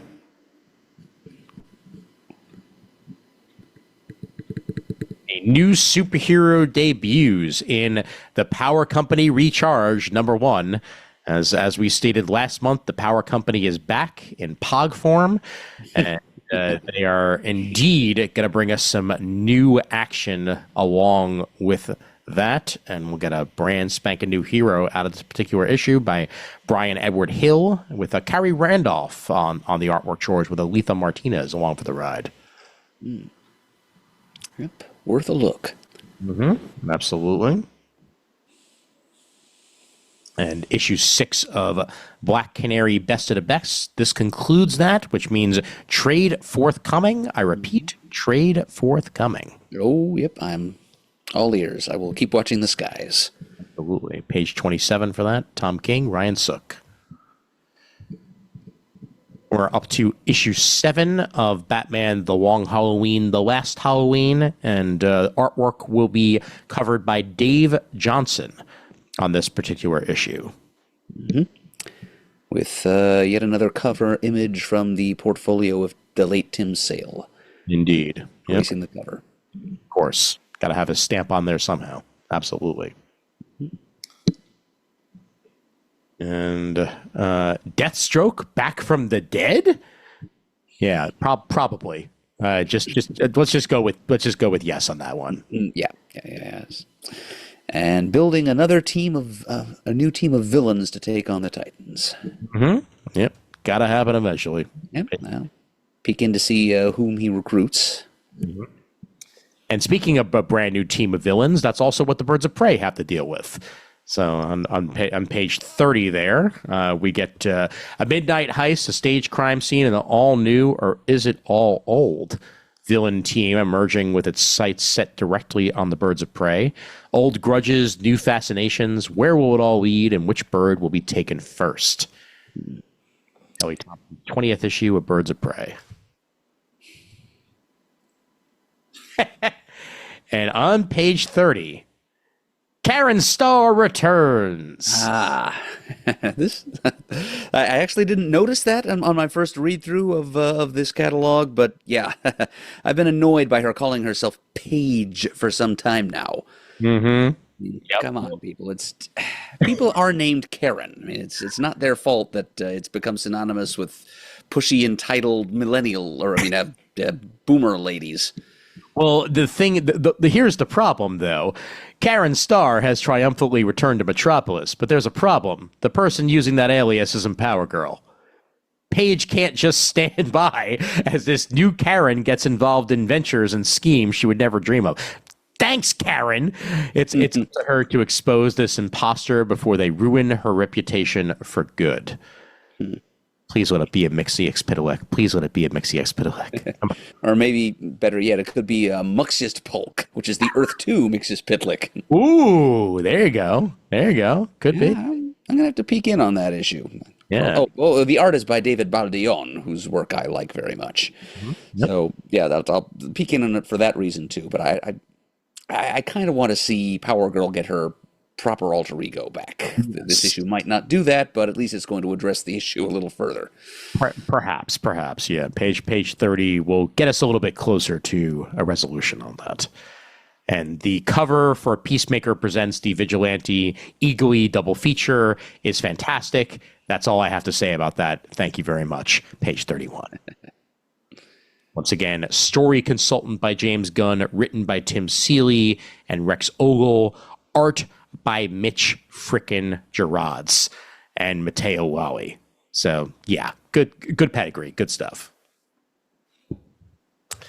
And now for the Shanes out there.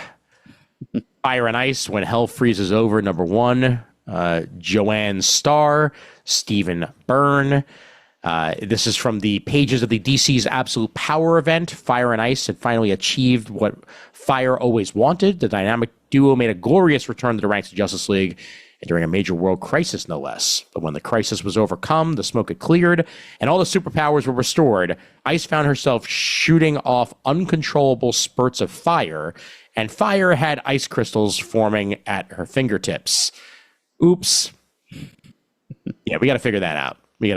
Guys. Yeah. So this is a new 6-issue mini coming to us from the same writer as the recently concluded Fire and Ice Welcome to Smallville mini. Mm-hmm. Indeed. Yep. So if Shane liked that one, and I think he said he was laughing pretty hard at it, then he'll probably like this one as well. Absolutely. Page 32 for that. And we get the 5th issue of the Metamorpho, the Element Man, by Al Ewing and Steve Lieber. Great cover. A whole Metamorpho family. Mm-hmm. Yep. Looking forward to it. Element Dog. Yeah, why not? I can think of several very good reasons why so. Indeed, yep. And here's Two-Face #4, which is 2 times 2, after all. Two-Face looks like he's having some fighting going on with himself. Mm-hmm. Quite literally. Little internal conflict. It's good for everybody. Bad Harvey versus good Harvey. And the winner gets control of the body. Yeah. And meanwhile, DC All-In / Absolute Universe 2025 Free Comic Book Day Special Edition #1 is a mouthful. But Dan Slott and Jeff Lemire will be your writers of choice with that one, with art and cover by Rafael Albuquerque, Giuseppe Comacolo, and Stefano Nisi. Okay, so and it functions as kind of a 0 issue for the upcoming Superman Unlimited series to be written by Dan Slott. Yes, indeed.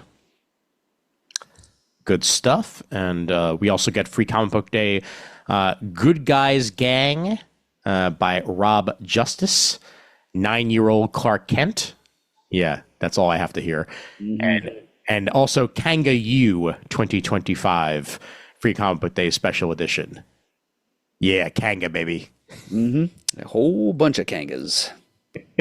And of course, written by the one and only Shelley Fish. On page 34 there. Yep, last month I think there was a solicit for the graphic novel Kanga U. I guess this is like a little sampler of that. Mm-hmm. Yes, indeed.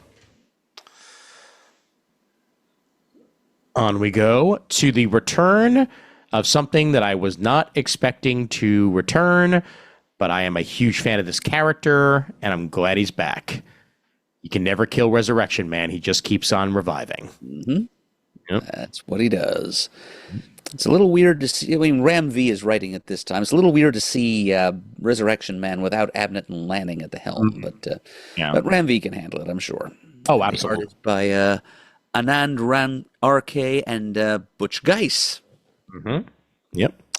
Resurrection Man Quantum Karma is the name of this 6-issue miniseries that begins here. Mitch Shelley led thousands of lives, and with each unexpected death and resurrection comes a new superpower. But after living a life to its natural conclusion, Mitch Shelley is awoken by a new purpose and power, saving the universe. Let's see where that brings him here. Page 37. I always forget that Resurrection Man was part of the New 52 relaunch, mostly because I forget a lot about the New 52. And you may be forgiven for that. Yes. Number one, there was a lot to it, and number two, a lot of it was pretty forgettable. Oh, absolutely. But you know what's not forgettable? Page 38, DCX Sonic the Hedgehog issue 2. Oh, man. Did you ever think you'd see Sonic facing off against Darkseid? I mean, come on. I can't recall ever expecting that to happen, no. Well, it's happening. And, yeah, I'm all for it. Why not? Sure, yeah, with Wally thrown in for good measure. The fastest beings alive. Yeah.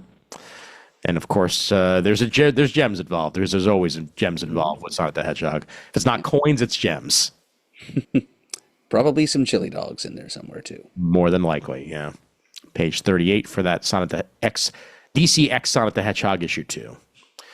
Now, here we are with the facsimiles. We've got 614 and 615 of Batman, continuing the Hush facsimiles on page 39. But most importantly, on page 40, More Fun Comics issue 73. As we get the astounding Aquaman and the gallant Green Arrow and Speedy making their dynamic DC debut amongst more fun tales and more fun adventures in More Fun Comics. Now, that's an issue that I own in Millennium Edition form already.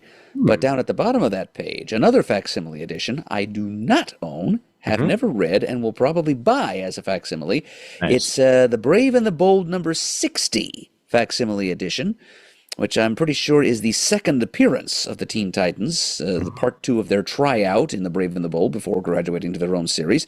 And it's the first appearance of Donna Troy as Wonder Girl. I'm pretty sure that Wonder Girl as a concept had existed before this, but it had always been just like Princess Diana as a girl on Paradise Island. But this is the first time we're seeing Wonder Girl as a separate entity from Wonder Woman. And it's also her first time as a member. Well, it's her first time anywhere, but it's also when she's first seen with the Teen Titans. Sure. Yeah. Yep. Excellent facsimile to have out there. And those are both available to you on page 40. I want to point out this Teen Titans Go cover and how fantastic it is. Yeah. Just fun. And guest starring the Red Lanterns, because why not? Teen Titans Go number 2 on page 41. Yep, I think the Red Lanterns can be milked for comedy as much as anything. Yep, definitely. On we go. Rob Justice. Speaking of Mr. Rob Justice, he's got Superman's Good Guy Gang Book 1, solicited on page 43 with the 8-year-old Clark Kent. Pretty super fast, super strong, and super cool. But being so super can also be super lonely until he meets fellow superpowered kids Kendra Saunders and Guy Gardner, a.k.a. Hawkgirl and Green Lantern. A.k.a. characters who will be appearing in the Superman movie this summer. Yes, indeed. Yep. And future books in the series will include, shockingly, Mr. Terrific, gee, I wonder why, Batman, Wonder Woman, and more as the Good Guy Gang grows. Ga. Yep. Perfect for first-time readers aged 5 through 7. Yeah, sure. Why not? Yeah. Gotta get those kids into Superman just in time for a movie, so I am all for that. Speaking of Superman and things that have happened to him over the years, he died once and he got better. Superman, The Death and Return of Superman Compendium is solicited. $60 You get the whole darn thing. It's Superman 73 through 83. You get a bunch of Adventures of Superman in there, Justice League of America, Action Comics, the annual Green Lantern. The list goes on and on. It's a whopping 1,368 pages for a shockingly low $60. Not bad. Not bad at all. For a price like that. And mind you, this is another one of those 6 5/8 by 10 3/16 collections. So it's a little bit on the smaller side, to say the least. And they're putting together all of the frickin' Death and Return in that size comic. So how about that? It's going to be pretty dense. That's going to be a little brick. Absolutely. Yep. On the bottom there, we get some Superman Adventures Compendium. Yeah, that's stuff that hasn't really been republished in many, many years. This is all the Superman animated series comic books collected in one package here with Paul Dini, Scott McCloud, Mark Miller, and others.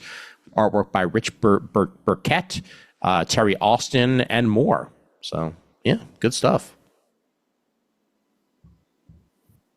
Further down, we get the Superman pal Jimmy Olsen, Who Killed Jimmy Olsen, back in print for Matt Fraction fans who are looking to read some Matt Fraction before Matt Fraction covers Batman. This book is crazy and well worth reading. Mm-hmm. Some artwork by Steve Lieber laid on it, too. Mm-hmm. Yep. Oh, and we've already got a trade solicited here for the Superman The Last Days of Lex Luthor miniseries by Mark Waid and Brian Hitch. Indeed. Yep. Although there remains some doubt as to whether or not this is going to be published on time, because we're still not sure the third issue of the miniseries solicited elsewhere in the same catalog will be published on time. Well, I would like to think it will be, just because this is coming out in June, mind you, because most collected editions are solicited even earlier, and this is supposedly coming out on June 24th. So right, but still, they need to get that third issue out there first. I agree. Yes, I 100% do. Maybe it'll come out on June 23rd. Who knows? And this is great too. Wonder Woman Historia of the Amazons, Kelly Sue DeConnick, artwork by Nicholas Scott and Phil Jimenez. Gorgeous book. All about Queen Hera and the goddesses of the Olympian pantheon, and the story behind that, and when a despairing woman named Hippolyta, depending on your preference, crossed the Amazon's path. A series of events was set in motion that would lead to an outright war in heaven and the creation of the Earth's greatest guardian. Long before the days of Wonder Woman and what led to her, in Wonder Woman Historia of the Amazons on page 46. Yep, this was originally published as 3 tabloid-sized issues, and now it's being collected. Indeed. We also get The Killing Joke and Other Stories for the 19th time, and also on that same page, some Metamorpho, the Element Man DC Finest. Some stuff that has not been reprinted umpteen times. And this is going to collect all of Metamorpho's tryout stories in The Brave and the Bold, all 17 issues of his Silver Age solo series, and the infamous Justice League of America Volume 1, number 42, in which Metamorpho became the first hero ever to reject membership in the JLA. The story is entitled Metamorpho Says No. So this is some great context for that Al Ewing and Steve Lieber Metamorpho ongoing that's being published right now. And directly next to that, if you want to read more than just a facsimile, DC Finest Superman Kryptonite Nevermore collects the whole darn saga.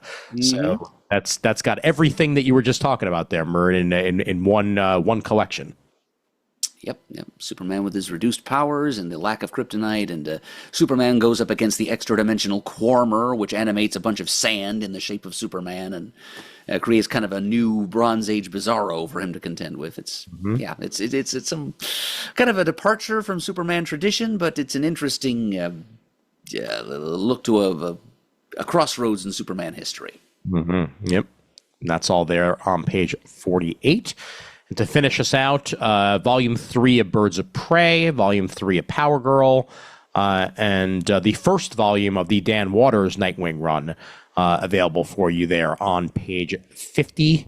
And further down, we get some very fun World's Finest collected in volume 6 of the Batman Superman World's Finest by Mark Waid. A whole bunch of Batmite and Mixie-Xpidilec action going on. And on that same page, you also get Cosmic Odyssey, the Deluxe Edition by Jim Starlin and Mike Mignola. How about that? Wow. Collects the complete classic miniseries in a single hardcover edition. 200 pages for $40. Not bad. Not too shabby. Starlin's work in DC is not nearly as well known as his work in Marvel, but it most certainly happened. And with pedigree of Mike Mignola, it's bound to be some pretty stuff. True enough. That Tom King Jenny Sparks series available in full on the Nebulous page 52. And catch that Wescally Wabbit Looney Tunes on page 53. Collecting a whole bunch of Looney Tunes comics, some of which by Dan Slott. So how about that? Yeah, yep. Going back to issues 47 through 53 of the long-running Looney Tunes series that DC has been publishing for a couple of decades now. Mm-hmm. Yep. And to finish us out, we've got Absolute Preacher Volume 3 and The Authority Omnibus available for you on page 54. You also get The Authority Book 2. That's the 2025 edition of that. So if you want a little less authority, you can, or you could just get a lot of authority. So those are your options there on page 54. Ooh, and we can't pass up on page 55, The DC Universe by Steve Ditko Omnibus, which appears to be 1,264 pages hardcover edition of pretty much every bit of art that Ditko got published in a DC comic. Wow. Including the whole run of Shade the Changing Man from the 70s, a couple of appearances of his character, the Odd Man. We got the Creeper in there. We got Hawk and Dove in there, and lots of random war and supernatural suspense stories. Man-Bat #1, a favorite of mine. Just a lot of Ditko. Probably all of it, really. Well, I've never even heard of Stalker, and apparently there were 4 issues of that, so go figure. Beware the man with the stolen soul. Ooh. Yep, it's a sword and sorcery thing. I think Paul Levitz actually created the character, but Ditko drew it. Nice. Very good. Yep, and whole bunch of stuff. 1,264 pages for $125. Mm-hmm. Yep. Some real interesting rarities in there. Yeah, absolutely. I also love seeing which collections were clearly planned before the DC Bullet came back and which ones weren't. Because they're being really inconsistent with that. Especially here, even the Batman and Scooby-Doo Mysteries has the old logo that it rather than the new old logo. So go figure. Yeah, that is a good catch though, Ian. Yep.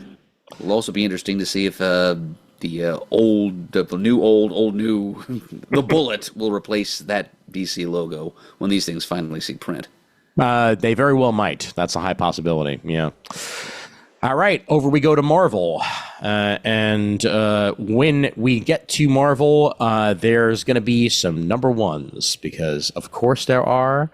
But I will once again point out we are still getting actually accurate Disney facsimiles with the Fantastic Four happening on Fantastic Four. So thank you for that. Hallelujah. Mm-hmm. And we're continuing with these Marvel versus Godzilla one-shots here. Mm-hmm. Yep, absolutely. Oh my God, that is just a gorgeous cover. Yeah, I do like that take on Godzilla's facial. He almost looks a little bit chibi, with the oversized head. Mm-hmm. Yep, definitely. Yeah, a little bit more dinosaur-y than we usually see Godzilla. But of course, the Hulk is small, but he can still punch your mouth, and that is exactly what seems to be happening there. Yep. Round 2 versus the Incredible Hulk, and the Thunderbolts are involved with this one. Jerry Duggan, Giuseppe Camuncoli. Yeah, this is going to be stupid fun, and I'm all in. and man, round 3. This is one of the comics that I am most looking forward to for the month of April. Yes. Godzilla versus Spider-Man, written by Joe Kelly, with art by, the second coming of Art Adams, Nick Bradshaw. Yes. Oh my God, yes. Wow. From the original Secret Wars, Peter Parker, aka the Amazing Spider-Man, returns to Earth with a spiffy new alien costume without a care in the world except for a complicated love triangle with MJ and Black Cat and unbelievable pressure at the Daily Bugle, rent, bills, supervillains. Oh, and Godzilla is in New York? This is like one of those Peter David symbiote Spider-Man miniseries, except written by Joe Kelly and involving Godzilla, because he chose to set it right after Spidey gets back from Secret Wars, and he's got the new black suit, and wow, he even throws in the thing with Mary Jane and the Black Cat, which is certainly was in his current continuity of that time. So a lot to like about this, and I'm definitely buying it. Yeah, absolutely, and we get to see Nick Bradshaw draw black costume Spidey. Like, come on. Like, oh my God. Absolutely. 100%. Damn. And speaking of Spider-Man written by Joe Kelly. Yep. It's going to happen a lot more often. Like, at least monthly from the looks of things. Yep. For the foreseeable future is... for the first time ever, okay, we're joking about that. Amazing Spider-Man #1 happens again, but again, at least it's a new volume and all that jazz, yada yada yada. But Pepe Larraz and John Romita Jr. are along for the artwork chores with Joe Kelly as we get to Alive and Thwipping. As the next era of Spider-Man arrives, as Peter is shockingly without a job and looking for gainful employment. Once again, that's never happened.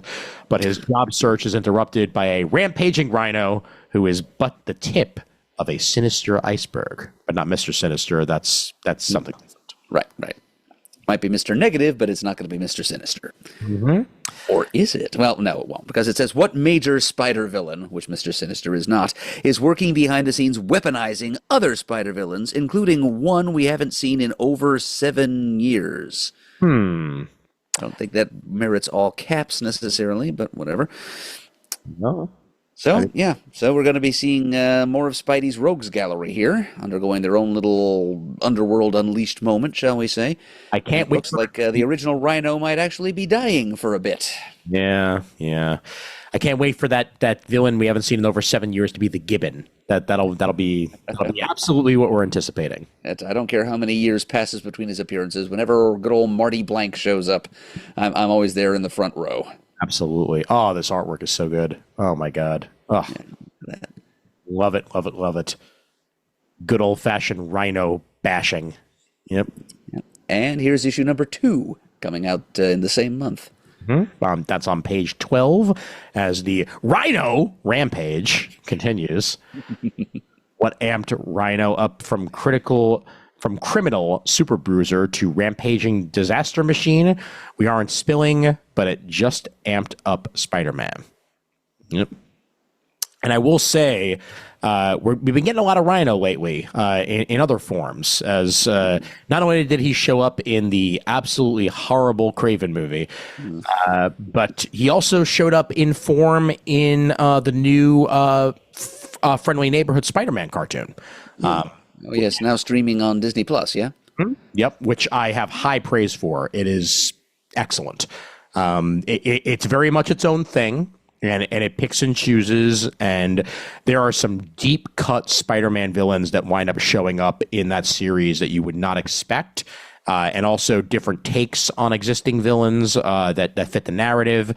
It's its own universe. It can do what it wants, and it's doing a really, really good job of achieving Spider-Man-y goodness thrown in there. So, well, I've seen some ads. The animation style is a winner, I think. It looks very clean and Silver Agey.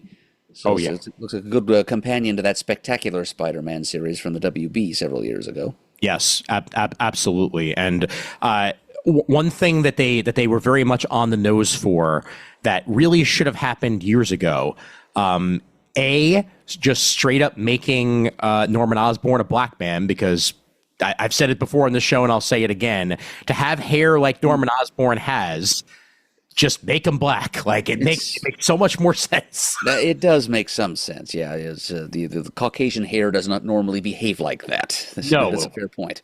Yep, and he's voiced by the one and only Coleman Domingo, and it is so good.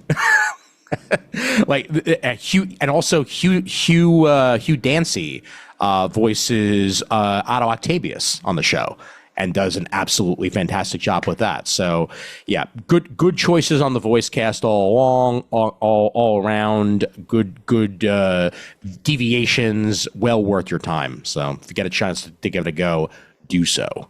Good stuff. And well, I think we've already said enough about the Craven movie. Yes. But yes, I have seen images of the rhino in that, and it's not a gargoyle, he's a rhino. I know. It's a great performance too. That's the worst part. Like the actor's going whole hog, but like, oh God, they could have done so much better. Meanwhile, on page 14, Daredevil Cold Day in Hell, number 1 of 3, by Charles Soule comes back. Indeed, and Steve McNiven, while we're at it. Steve McNiven gets to draw a Daredevil miniseries. Heck yeah. Mm-hmm. And looks like he co-writes it, too. Good for him. Yeah, absolutely. Looks like it's going to be some good, pretty stuff. After a horrific series of events, the world's in shambles. Matt Murdock is old, and his powers have faded to nothing. Matt will not, however, sit by and watch his fellow New Yorkers suffer. So instead of swinging around the city from his billy club line, he slings soup at a food center for the poor. When a mysterious, wrinkly old man interrupts a secret convoy, causing an explosion, a deadly gas fills Hell's Kitchen, and this tale takes a turn that will change how you look at the man without fear. So, yeah. This looks like so Old Man Daredevil. Exactly. Just exactly the observation I was about to make. Yep. It sounds like we might end up with a whole borough full of people with Daredevil powers. Mm-hmm. Yep. That is a possibility, yeah.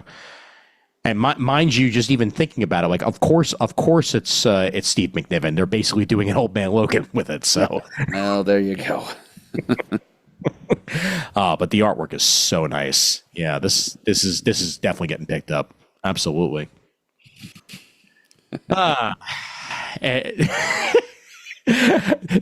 Something that didn't actually need a sequel, but okay, why not? Page 18. Deadpool kills the Marvel Universe one last time because you didn't do it enough last time. Apparently not. Yeah. Kill him some more. Exactly. And it's a 5-issue miniseries because there's that much story to be told. Lovely. The trilogy concludes, and Cullen Bunn gets to conclude his trilogy with a 5-issue mini on page 18. Yep. Until it becomes a trilogy in 4 parts. Mm-hmm. Of course. The Superior Avengers by Steve Fox and Luca Maresca. This ain't your daddy's Avengers. Oh, okay, I see. This is the One World Under Doom Avengers. This is Doom assembling his own team. Indeed, yep. Oh, and look, Kristoff, his adoptive son from the Fantastic Four in the DeFalco days. Yeah, he's involved. Mm-hmm. Yep. Love me some Kristoff, so this is a nice change of pace. Let's see who else is involved, though. That's interesting stuff in the One World Under Doom. So page 20 for Superior Avengers number 1. Okay. Oh, looks like you're going to get some... Okay, is that Magneto or Onslaught? That's the question. Could be. It is a fair one. Yep. A version of the Ghost, perhaps, and somebody from Wakanda. Yep. Yeah. And is that Dragon? No, Abomination. There we go. Abomination, yes. And Dr. Octopus from the looks of it. For sure. Possibly Brother Voodoo in the back there on the left? Maybe? Huh. All right. Well, color me intrigued. This will be interesting. And a rise of an all-new, all-different Masters of Evil at Avengers number 25 on page 22. This is a part of Jed McKay's run.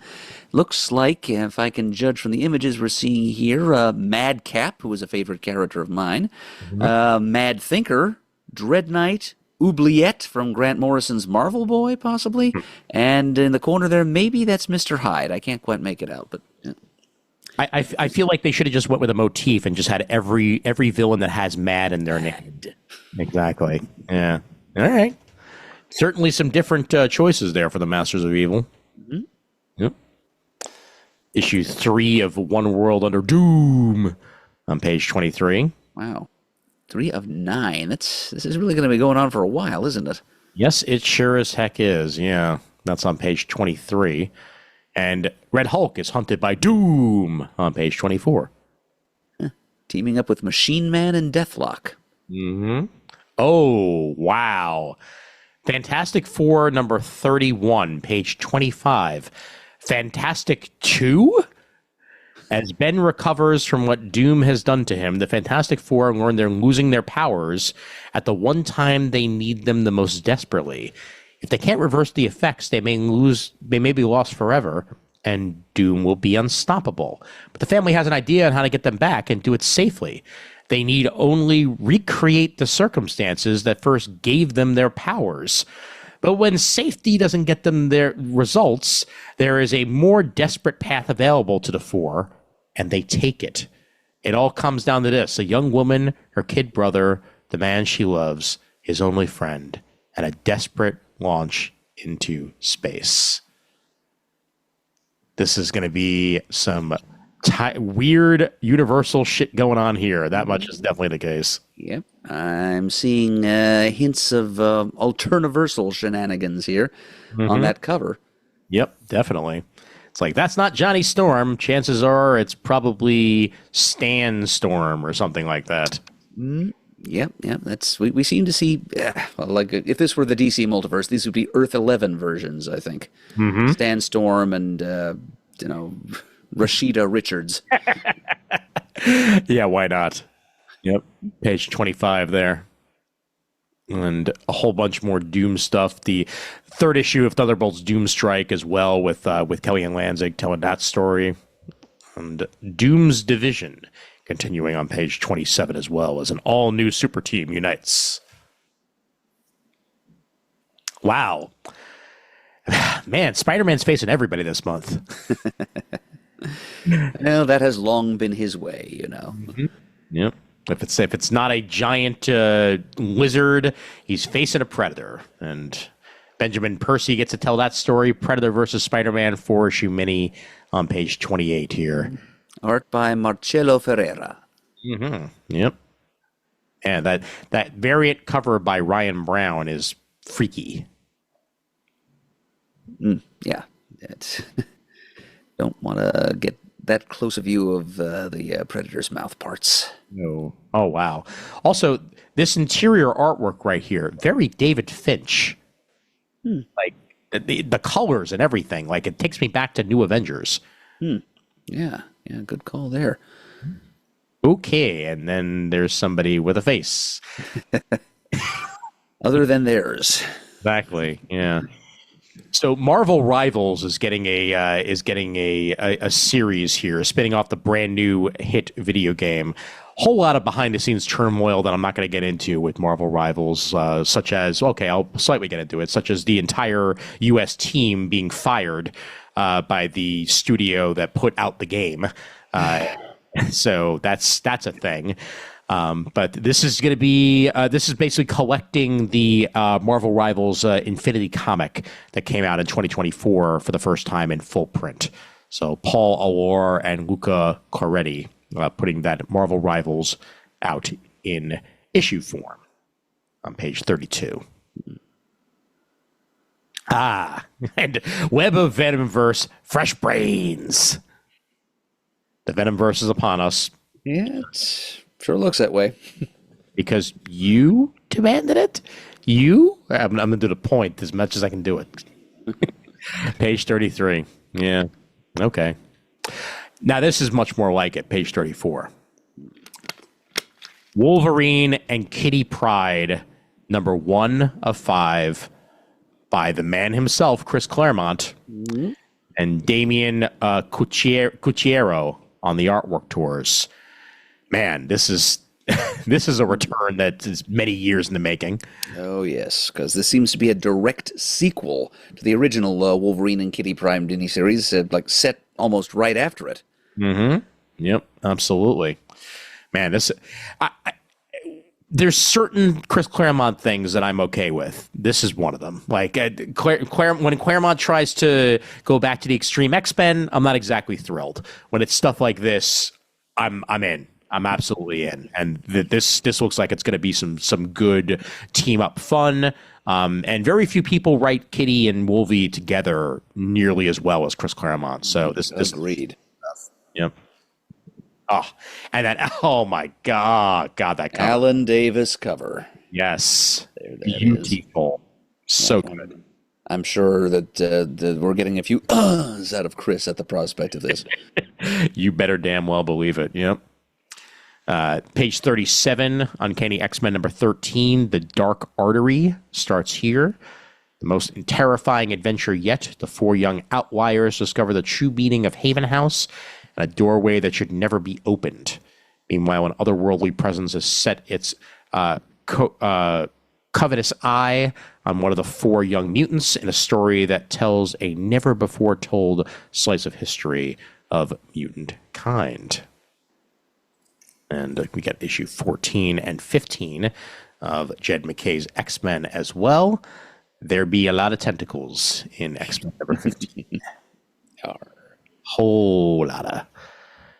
Phoenix, issue 10, The Final Battle. Whether or not that means it's the final issue, we shall see.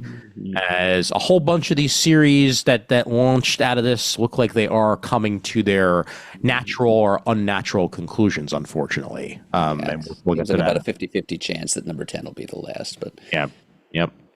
Storm is not going anywhere, though. And Serpents, Salamanders, and Storm Gods. This is the 50th anniversary issue of Storm.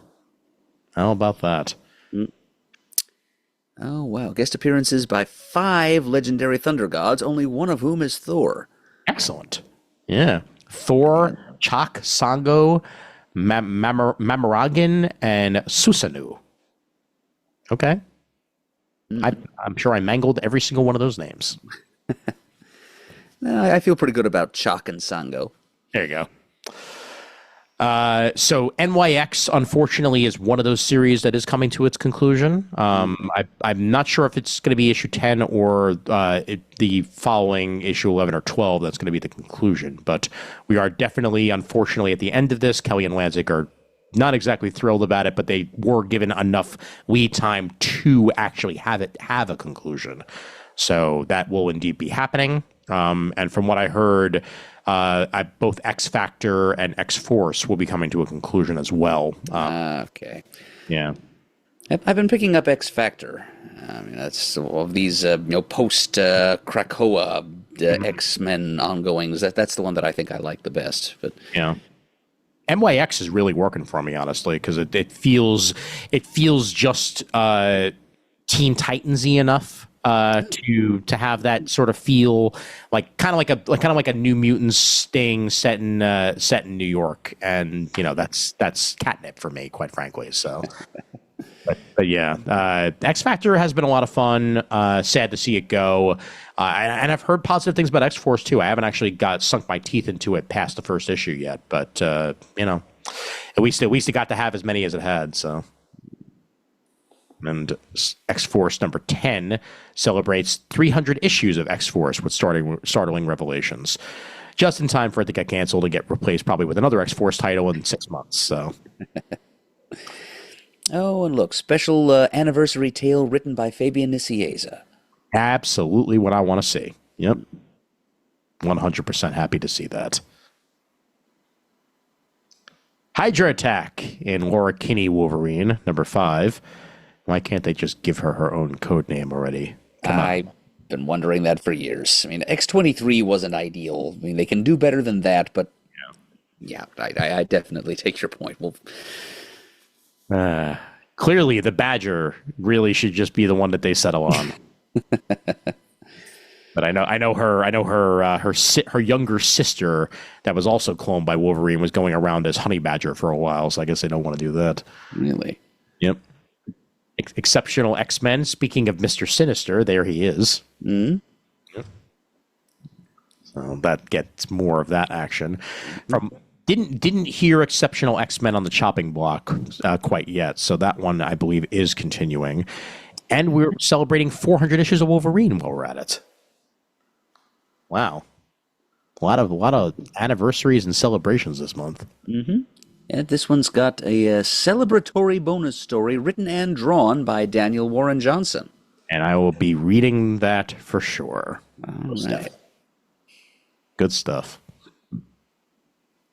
We also got the 5th issue of the Sabretooth The Dead Don't Talk miniseries, which is still just a great name for a Sabretooth miniseries. Oh, wow. So, J. Scott Campbell drew this one. Can you tell? I kept staring at it long enough. I think I probably would have tumbled to that conclusion. Shane would have known immediately. Oh, yeah. Magic number 4, Ashley Allen, Jermaine Peralta. She's struggling to keep herself together. You could tell that because the middle image looks exactly like Anna Taylor-Joy. So that's beside the point. Yes, it does at that, yeah. Yeah. I mean, she did play her in that crap-ass New Mutants movie that came out that almost got shunned directly to Hulu, so... That's on page 49 there. But, okay. Kid Juggernaut, number 1. So this is a character. J2 was just staring you right in the face. Come on. Just give us J2. He was fun. He was fun. I guess they don't put Spider-Girl on us. Yep, they had to go their own way with it. Mm-hmm. Yep. This is a Infinity comic that's also being collected as one issue here. So it collects the first 6 issues of that in print for the first time by Emily Kim and Minkyu Jung. Kid Juggernaut. And Tim Seeley's Rogue the Savage Land reaches the 4th of 5th issue. How about that? New Ironheart by John Jennings and Jethro Morales. Eventually, the MCU series will come out, even though it's been sitting in a can for the last year and a half. I don't know why. It's just there. But a nemesis returns, sending shockwaves through Riri's world. And set in Chicago, and I'm thinking the new armor. It's actually pretty cool. Yeah. Looks like the bad guy is an alchemical-powered villain called Chem. K-H-E-M. Okay. Which is kind of like a new version of the old Iron Man villain Chemistro, as nearly as I can tell. There you go. And Ultimate Wolverine number 4. We get what we always wanted. Wolverine fighting a bear. Mm-hmm. What else to ask for? Yeah. Now, we've seen that once or twice before, I think. Oh, yeah. Plus, we're going to get Kitty Pryde and Gambit. So they are part of the Ultimate Universe, and we'll see what their Ultimate counterparts look like here in Ultimate number 4. Ultimate Kitty Pryde will not be dating Peter Parker this time around. No, I do not believe so. Probably because Peter Parker is an older man and married in this reality. Exactly. Yep. And there's a new Black Panther, so we are getting that route. Page 54 here.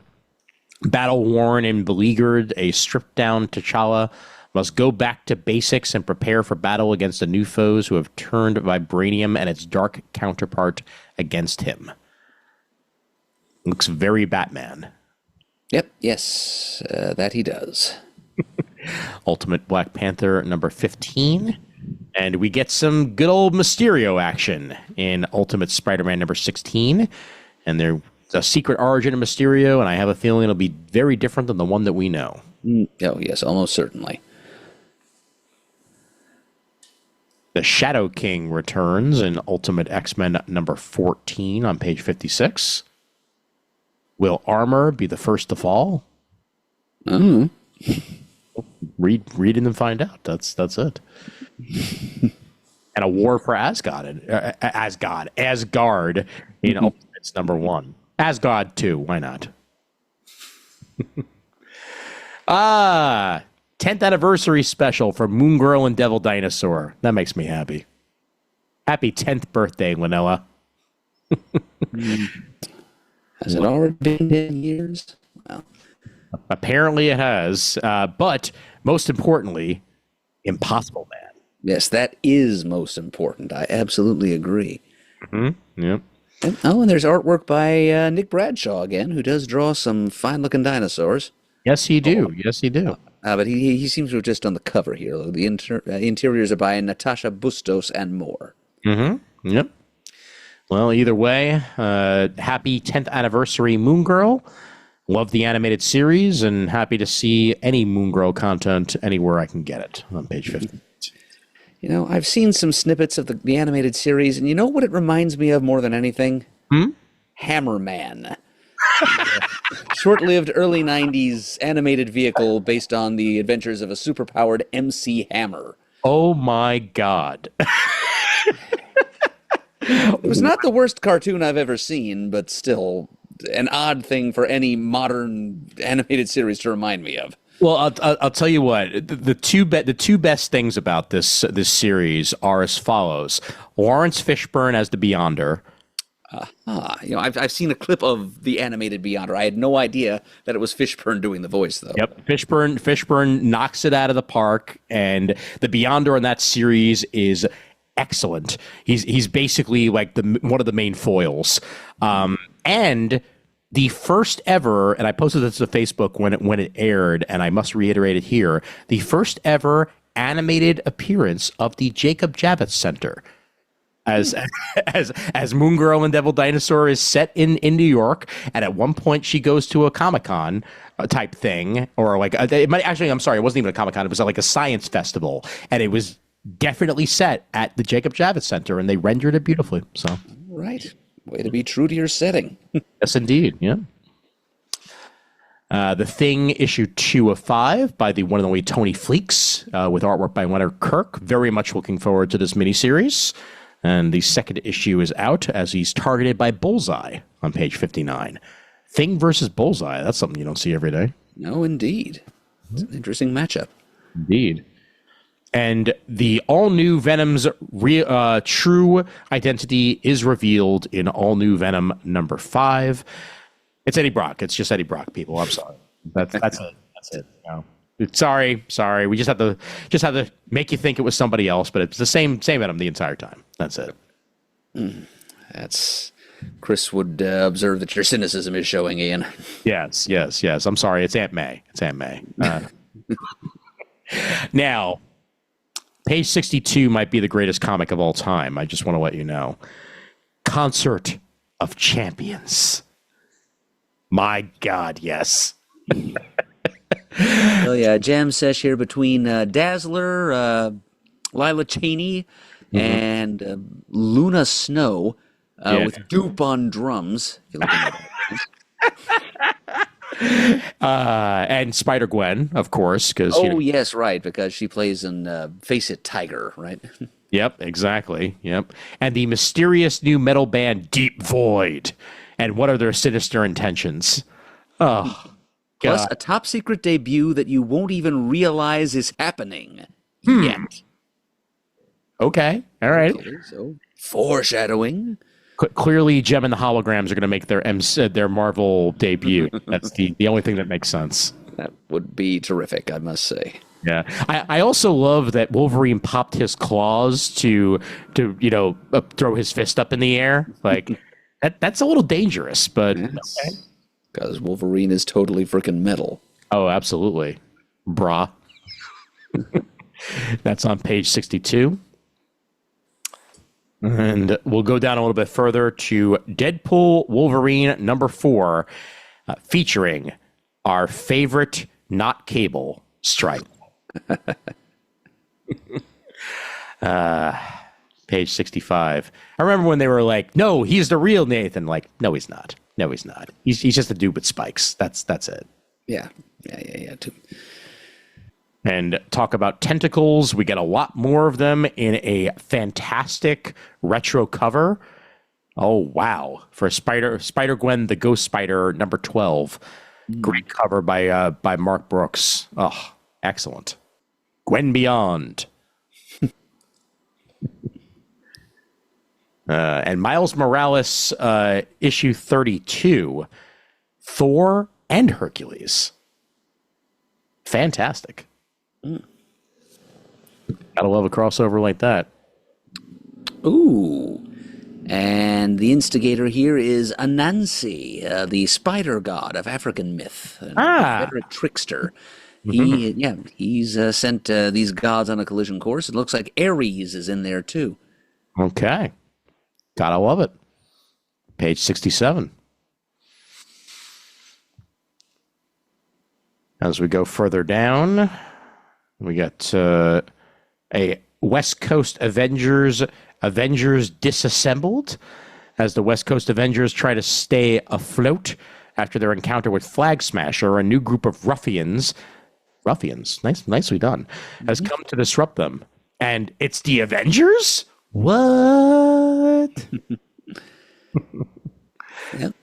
This West Coast Avengers series has been surprisingly good, by the way. Good. I'm happy to hear it. I can't wait to catch up on it. Yep. That's all on page 71. And the Iron Man issue 7 here. The Iron Sellout. Nice. As he announces he's full-scale return to weapons manufacturing. Yeah, I'm sure that's going to last. Page 73. Yeah, well, evil industrialists just kind of seems to be a theme just right about now. Yep. Sure is. New Champions, The Origin of Gold Tiger. Once again, Steve Fox and Ivan Fiorello bringing us that. Who is the cheerful young Wakandan with the Midas touch? Page 75. Wow. 8-Ball. Yeah. Nice. Yeah, I kind of love that Jed McKay has embraced that guy and made a regular supporting character of him. Oh, yeah. Yep. Corner pocket, baby. Corner pocket. Page 77 for that Insanity of Moon Knight Fist of Khonshu, number 7. And Thor is lost in Utgard in Immortal Thor number 22 on that very next page, page 78. Oh, wow. Daredevil number 20. Well, he's back in the black costume. Oh, yes. That's, as Kevin Moyer would point out, that is the biomimetic suit introduced in the wake of the Fall from Grace storyline in the early 90s. Indeed. Yep. All new story arc, all new enemy. Matt Murdock is more alone than ever before, but he's still managed to find some comfort in the arms of a long-lost love. This while a dangerous new enemy threatens to attack Hell's Kitchen from the inside out. Okay. Brought to you by writer Saladin Ahmed and artist Jose Luis Soares. Yes, indeed. We've reached the Alien portion, and I will just mention in passing that this is the 5th and final issue of Alien Paradiso, as blood runs through paradise. And it's probably alien blood. Page 81. The healthy dose of human blood mixed in. Sure, of course. Facsimiles are good ones this month. We get the first appearance of the Submariner. Well, the first Silver Age appearance of the Submariner. Good point. Good point. Yes, thank you for the call out there as the coming of the Submariner, first appearance with the Fantastic Four. That is on this page 82, and we continue the facsimiles of the Dark Phoenix saga. We're now up to issue 134. It was Heroes in Hellfire with Claremont and Byrne, and we get the return of the first issue of the 1977 Star Wars series by Roy Thomas and Howard Chaykin. The very first Star Wars comic published even before the movie had come out. Yep. Hence the inaccuracies on the cover. Yeah. That Darth Vader looks a little bit weird there. Yeah, that Darth Vader looks kind of like a bug, and he's kind of green. Which ain't easy. No, it is not. Page 83 for that. As we scroll further down, let's get ourselves into trade paperback category. And, of course, X-Men Blue and Gold Mutant Genesis Omnibus by Claremont Lee, a whole bunch of others. This is a solid 1,360 pages for the hardcover omnibus price of $150 before any sort of discount. But this collects the first 16 issues of the X-Men relaunch, along with a whole bunch of Uncanny X-Men, Ghost Rider, X-Factor, Strike File. Yeah, just anything that the X-Men titles crossed over with at the time, I guess is the idea. Yeah, indeed. Yep, and that's all there for you on page 92. We also get, as you were mentioning, the Symbiote Spider-Man omnibus. Peter David's return to black costume Spidey, filling in some gaps in the storytelling of the character. Yep, with pencils by Greg Land and Roger Antonio. Mm-hmm. That's on page 93. We're also getting a Namor the Submariner omnibus with a whole bunch of the older Namor Submariner stories from the Silver Age, that is. Submariner number 1 from 1968 included in there, as well as a bunch of Fantastic Fours, Avengers, X-Men, Daredevil, Tales to Astonish, Iron Man and Submariner number 1, Tales of Suspense, Strange Tales, and, of course, for good measure, Not Bran Ech. Yeah. Now, even through the parodies in there. That's Gotta love it. for the completist. On page 94 there. And Mr. Eberly would definitely be mentioning this one right here on page 96. The Nam, 1966 to 1969 omnibus by Doug Murray with pencils by the one and only Michael Golden. Also Wayne Van Sant, John Severin, and others. Marvel's groundbreaking saga of the Vietnam War gets the omnibus treatment. Yep, and Chris would probably tell us these were the good issues. The first several years of the series before, it kind of sold out a little, and we got lots of Punisher guest appearances and whatnot. Absolutely, yeah. Yep, and this is the first 45 issues of that, along with Savage Tales number 1 and number 4, for that matter. So that is available. It is 1,120 pages for $125. Not bad. 96, not bad at all, yeah. All right, bringing it down a little bit more, we get Gang War collected in full. So if you're waiting for the Spider-Man Gang War story by Zeb Wells, this is all of it in one package on page 99. And a very classic Marvel Masterworks Remasterworks, they're calling it. It's back in hardcover of the volume 4 of Amazing Spider-Man. This goes through issues 31 through 40 of Amazing Spider-Man, including that classic image of Spider-Man trying to hold himself up as the water's coming down, and he's got all that machinery on top of him that's been used in every single Spider-Man movie at least once.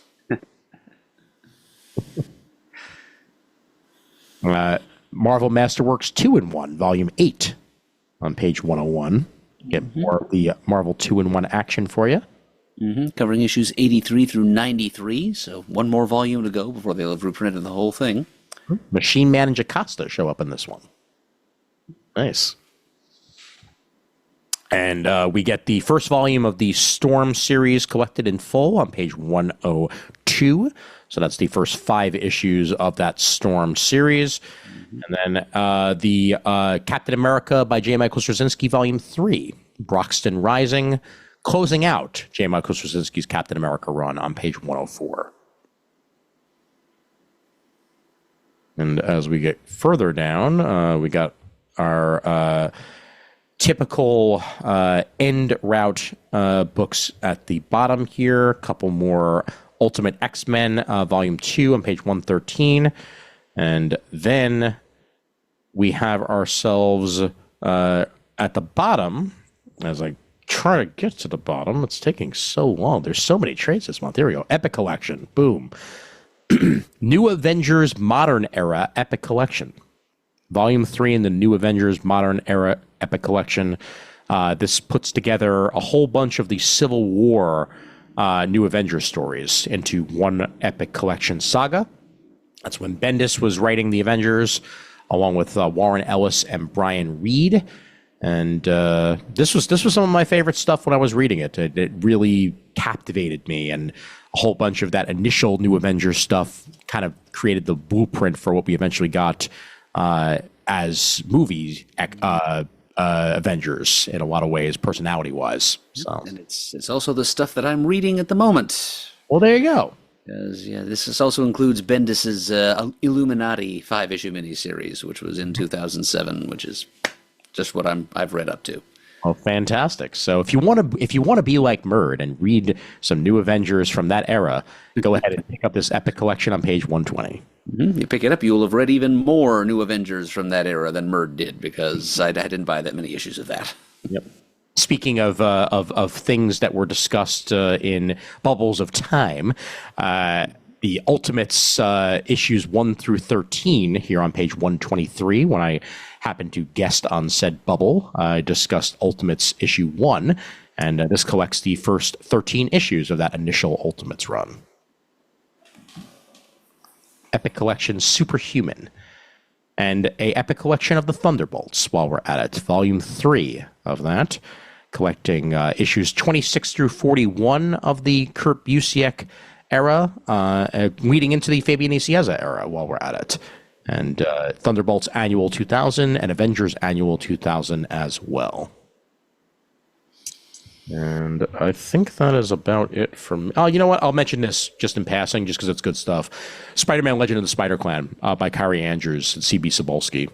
This version of Spider-Man we also discussed in that aforementioned Time Bubble episode. Indeed. And this is some really good take on Spider-Man. The kind of a manga-esque telling, because it was part of the manga-verse, but...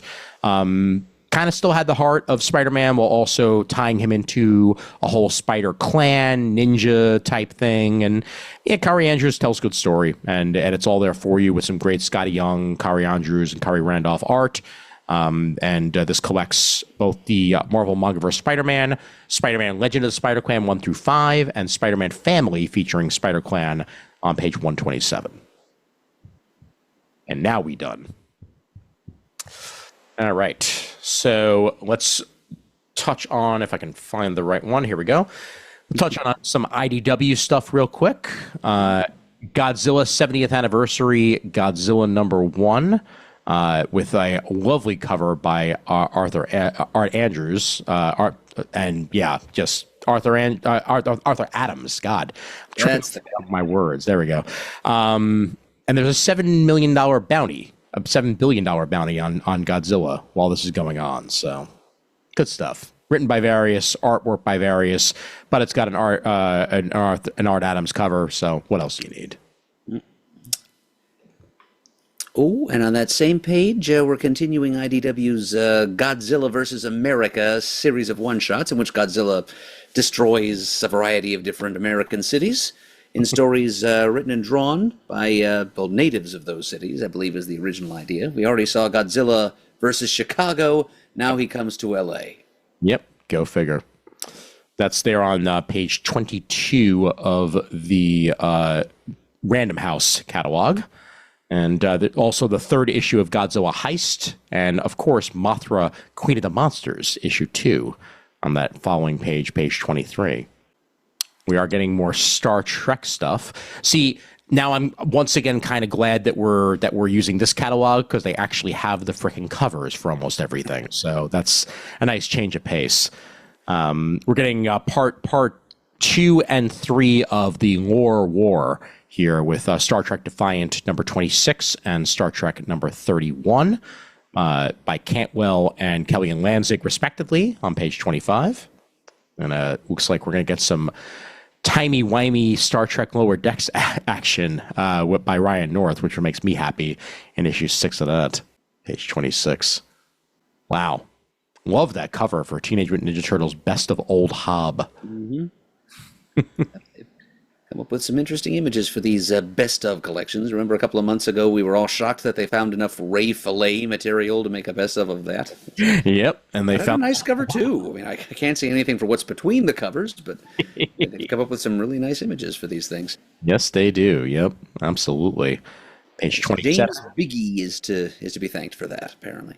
Well, there you go. Thank you, James Biggie. Also, thank you that there's now been 24 issues of the Teenage Mutant Ninja Turtles Saturday Morning Adventures. That makes me a happy camper. And Eric Burnham still churning those out. And if you're a fan of old school TMNT, it is there for you on page 27. All right. Now I'm going to have to skip a lot because they run Marvel immediately afterwards. And guess what? We just did that. So yes, we did at some length. Mm-hmm. I don't need to retread on that. Once we're done with that, they essentially then go the route of the graphic novel. But there are some good graphic novels to discuss, and I will begin here with Ginseng Roots, a memoir by Craig Thompson. This looks stunning, honestly. When Blankets first published in 2003, Craig Thompson's seminal memoir about first love and faith, lost in rural Wisconsin, debuted to rapturous acclaim, which it did. It is one of the most celebrated comics of the last 25 years, definitely. Now, Ginseng Roots follows Craig and his siblings, who spent the summers of their youth weeding and harvesting rows of coveted American ginseng on rural Wisconsin farms for $1 an hour. In his trademark breathtaking pen and ink work, Craig interweaves this lost youth with the 300-year-old history of the global ginseng trade and the many lives it has tied together. Fascinating stuff here. Yeah, tracing it all the way back to China, for crying out loud. Yeah.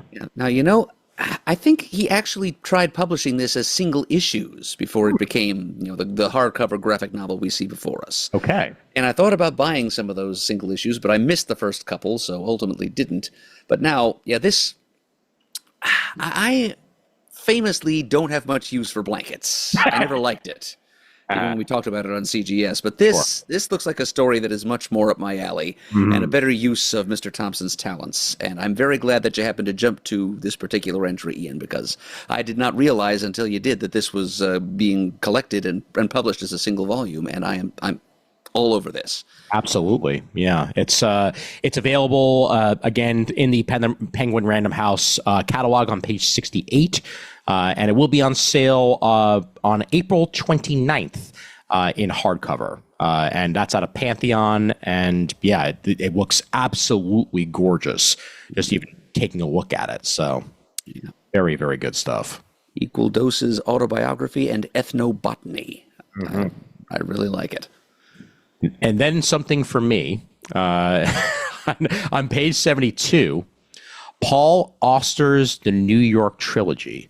City of Glass, Ghosts, and the Lock Room. This is illustrated by Paul Karasik. In 1994, Paul Auster's City of Glass was adapted into a graphic novel and became an immediate cult classic, published in over 30 editions worldwide, excerpted in the Norton Anthology of Postmodern Fiction. But City of Glass was only the first novel in a series of books. Auster's acclaimed New York Trilogy and graphic novel readers have been waiting for years for the other two tales to be translated into comics, and now that wait is over. So this is now finishing out the trilogy and putting it together into one trade. This is a hardcover selling only for $35 and finishing out what was a very, very long time coming.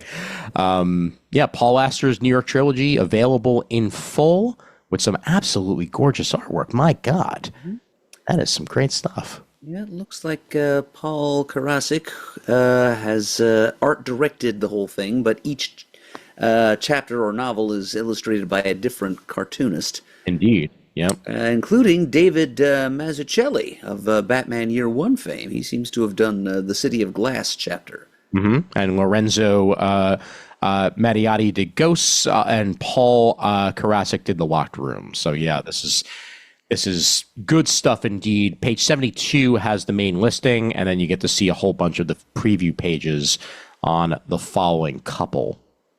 I will point out Jinlin Yang's Avatar: The Last Airbender, The Lost Adventures, and Team Avatar Tales Omnibus.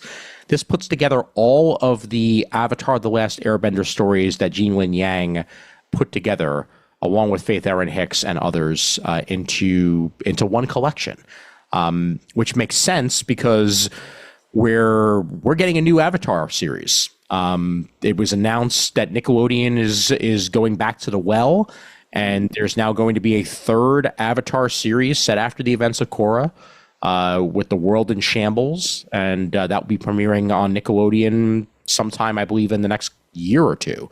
That was going to be my next question. Is it going to be on Nickelodeon itself, or Yes. Nicktoons, or just streaming on Paramount Plus? But it's actually going to be on Nickelodeon, you say? I believe it is going to be on Nickelodeon. Obviously, it will also be available in other places, but from what I'm aware, Avatar: Seven Havens will be premiering on Nickelodeon and other sources. So Good for Nickelodeon to make some room in their schedule for something other than reruns of SpongeBob. yeah, seriously, I know. Yeah, it's dwindling returns. It's like how I randomly turned on my Cartoon Network app on my Roku the other day, and I'm like, this thing still works. Like I had no idea because they shut down the website. I just figured that the app just stopped working, but lo and behold, that still half exists. So I guess the channel still half exists. So Yeah, it's Comcast excluded it from my basic cable package a couple of years ago, so it's been a while. But I am aware that the channel it's still on the air. They're still doing something with it. well, I'm guessing it's mostly Teen Titans Go reruns. more than likely, yeah, and with some Adventure Time thrown in for good measure, obviously. But yeah, page 75 has that Avatar omnibus, and on that same page, Richard frickin' Corbin brings us Dimwood. Special edition collects a never-before-published graphic novel, Dimwood, and also features bonus material, restorations, and an epilogue for the longtime Corbin collaborator Jose Villarrubia. Letters by Nate Piekos of Blambot, and an introduction by Joe Lansdale, all presented in a gorgeous hardcover with a dust jacket. So, literally unreleased material by Richard Corbin, finally out in any form by Dark Horse. That's extraordinary. Literally his final graphic novel. And Dark Horse has it. Mm-hmm. Page 75. Yeah. We have the second volume of Nightclub finally available. I remember us talking about the first volume of Nightclub back in the day. And Mark Miller's second volume with Juan Ramirez available, collecting the second of the Nightclub miniseries, all 6 issues of that, on page 76. And on that same page, a omnibus collection of Madman. Mike Allred's Madman, all in one omniboo. So 1 through 3 of Madman, the original, Madman Adventures 1 through 3, and Madman Comics 1 through 10.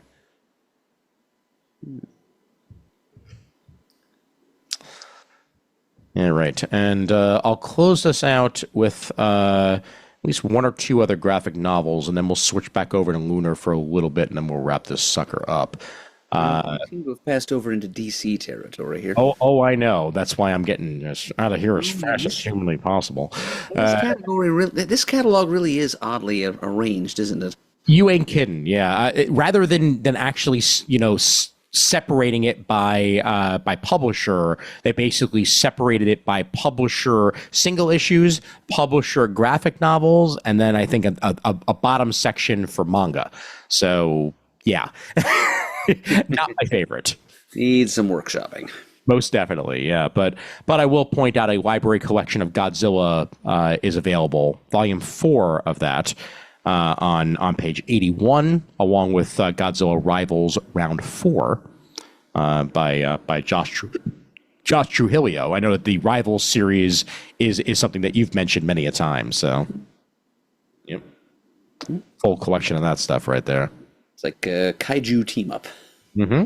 And then we've mentioned Godzilla Skate or Die. Yep. Yeah, we mentioned that. Yeah. Oh, yeah, that is a thing that exists, and it is now collected on page 82. Yep. Godzilla meets Australian skate punks. Gotta love it. Gotta love it. Why does it exist? We don't know, but it exists. So, what is also worth mentioning is on page 83, The Rocketeer Breaks Free.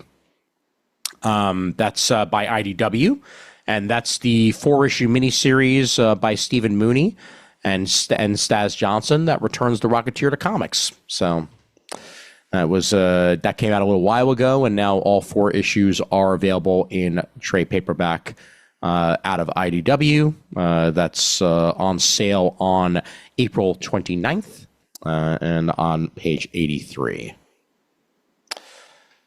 All right, and I think that's about it for that. I will set myself up for the manga area of this after I'm all said and done, because they've got a whole bunch of Marvel stuff that we already talked about, because gotta love catalogs and the repetition of repetitive repetition. That's 100% where we're at right now. All right, come on, you. Come on. All right, good, that'll do. Whatever, I'll just leave it there.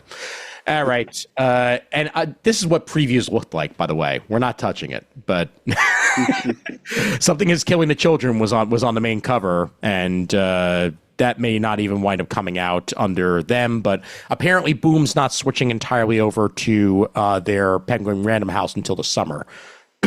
So it's possible that some stuff may still wind up coming out via previews in the short term, but who knows about that. All right. We'll touch on 2 or 3 more things in the Lunar catalog, and then we will call it most definitely a night, as it is getting late, and it is almost time to sleep. Well, yeah, I think we have reached the 3-hour mark here. We're close to it. Yep. I will just move myself over to Drawn and Quarterly, and Preparing to Bite by Kyler Roberts, an achingly human autobio comic that extracts big laughs from small moments. As cartoonist Kyler Roberts quit making comics, or did she? Her last collection of all-new one-page comics is a return to perfect form. Roberts skewers innocuous aspects of everyday life and dissects them for their unique absurdity, from cooking meals to keeping doctor's appointments to owning pets and even navigating now inescapable Zoom calls. That's what you have for offer here in Preparing to Bite by Kyler Roberts. And that is from Drawn and Quarterly, and you get a whole bunch of preview pages for that as well. I'm going to guess page 130 for that one, because they gave up on page numbers after the first 20 for this one, so go figure. All right, I'm going to try to find a manga, and then I think we're going to call this, because it's getting stupid here. So let's see. The rest of their catalog is all image, so let's go back here. While you're scrolling, Dynamite is one of those publishers that's being left out in the cold by our not looking at the previews catalog. They have a new Captain Planet ongoing. Oh, okay. Throw a mention of that out there. It's being written by David Paposi, and it features a slightly redesigned Captain Planet who sports a beard and epaulettes made out of rock. Oh my God. That does sound fantastic. I just need to point that out. So, all right. You know what? For that sake, I will find the listing, and if this does wind up coming out, then it will be mentioned at least. So that is on page of the catalog here. I am in Dynamite. You are? I think Captain Planet was what they led with this month. Okay. My computer is fighting against me, because it's like, why do you have so many PDFs open at the same time? So slowly back up. It's always going back up. That's the hardest to do with this catalog, because it's almost like, why are you doing that? And then it fights you in the process. Yeah. Dynamite had a lot of shit this month too. Poor guys. All right. All right. Here we go. Okay. There's Thundercats. That's got to be right on top of that. Getting warmer. All right. Come on, you. All right. Yeah. No, that's Wacky Races. Oh right my there. God. What? They're doing a Wacky Races comic, giant size. Dear God. With Penelope Pitstop and Dick Dastardly and Muttley. Oh, Dynamite, you're the best. I think Captain Caveman even slipped in there somewhere. Wow. Well, that's on page 89 of the artist formerly known as the Diamond Catalog. So if you do want to try to order that, it is available there.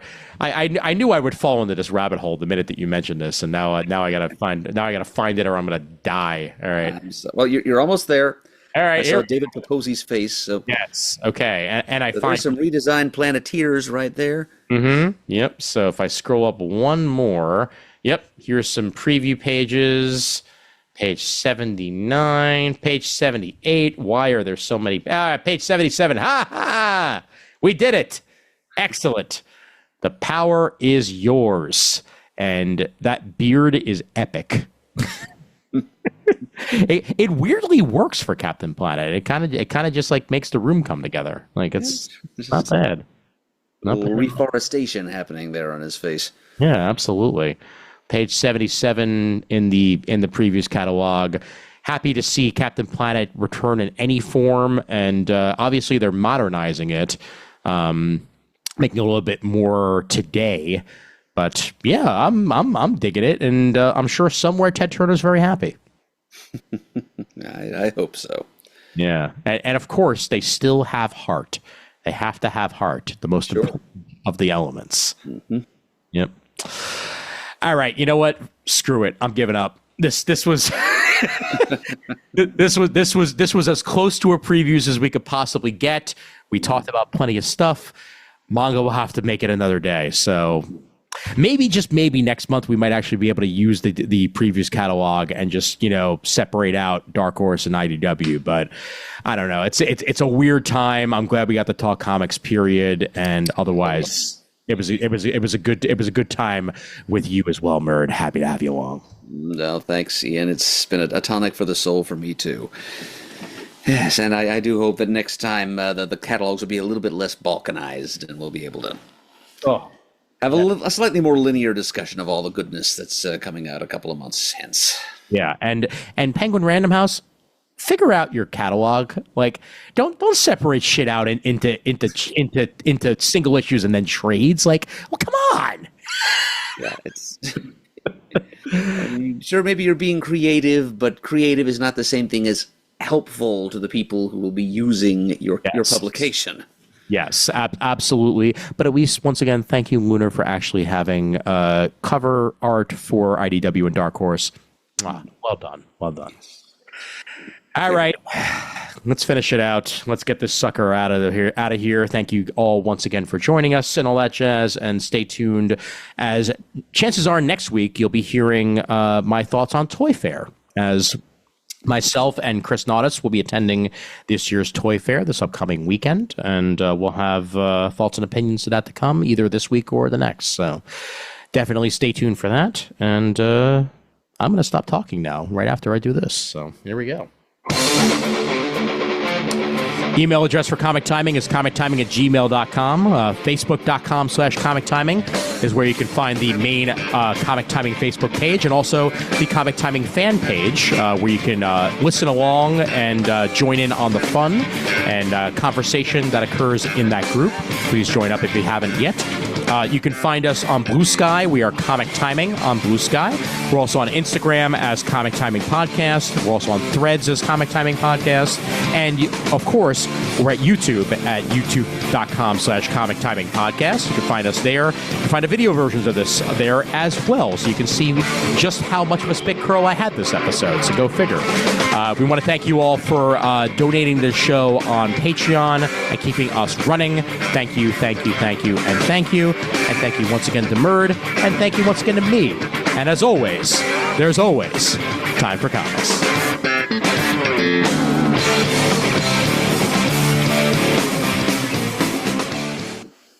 Attack of the Killer previews. So many catalogs. So many frickin' catalogs.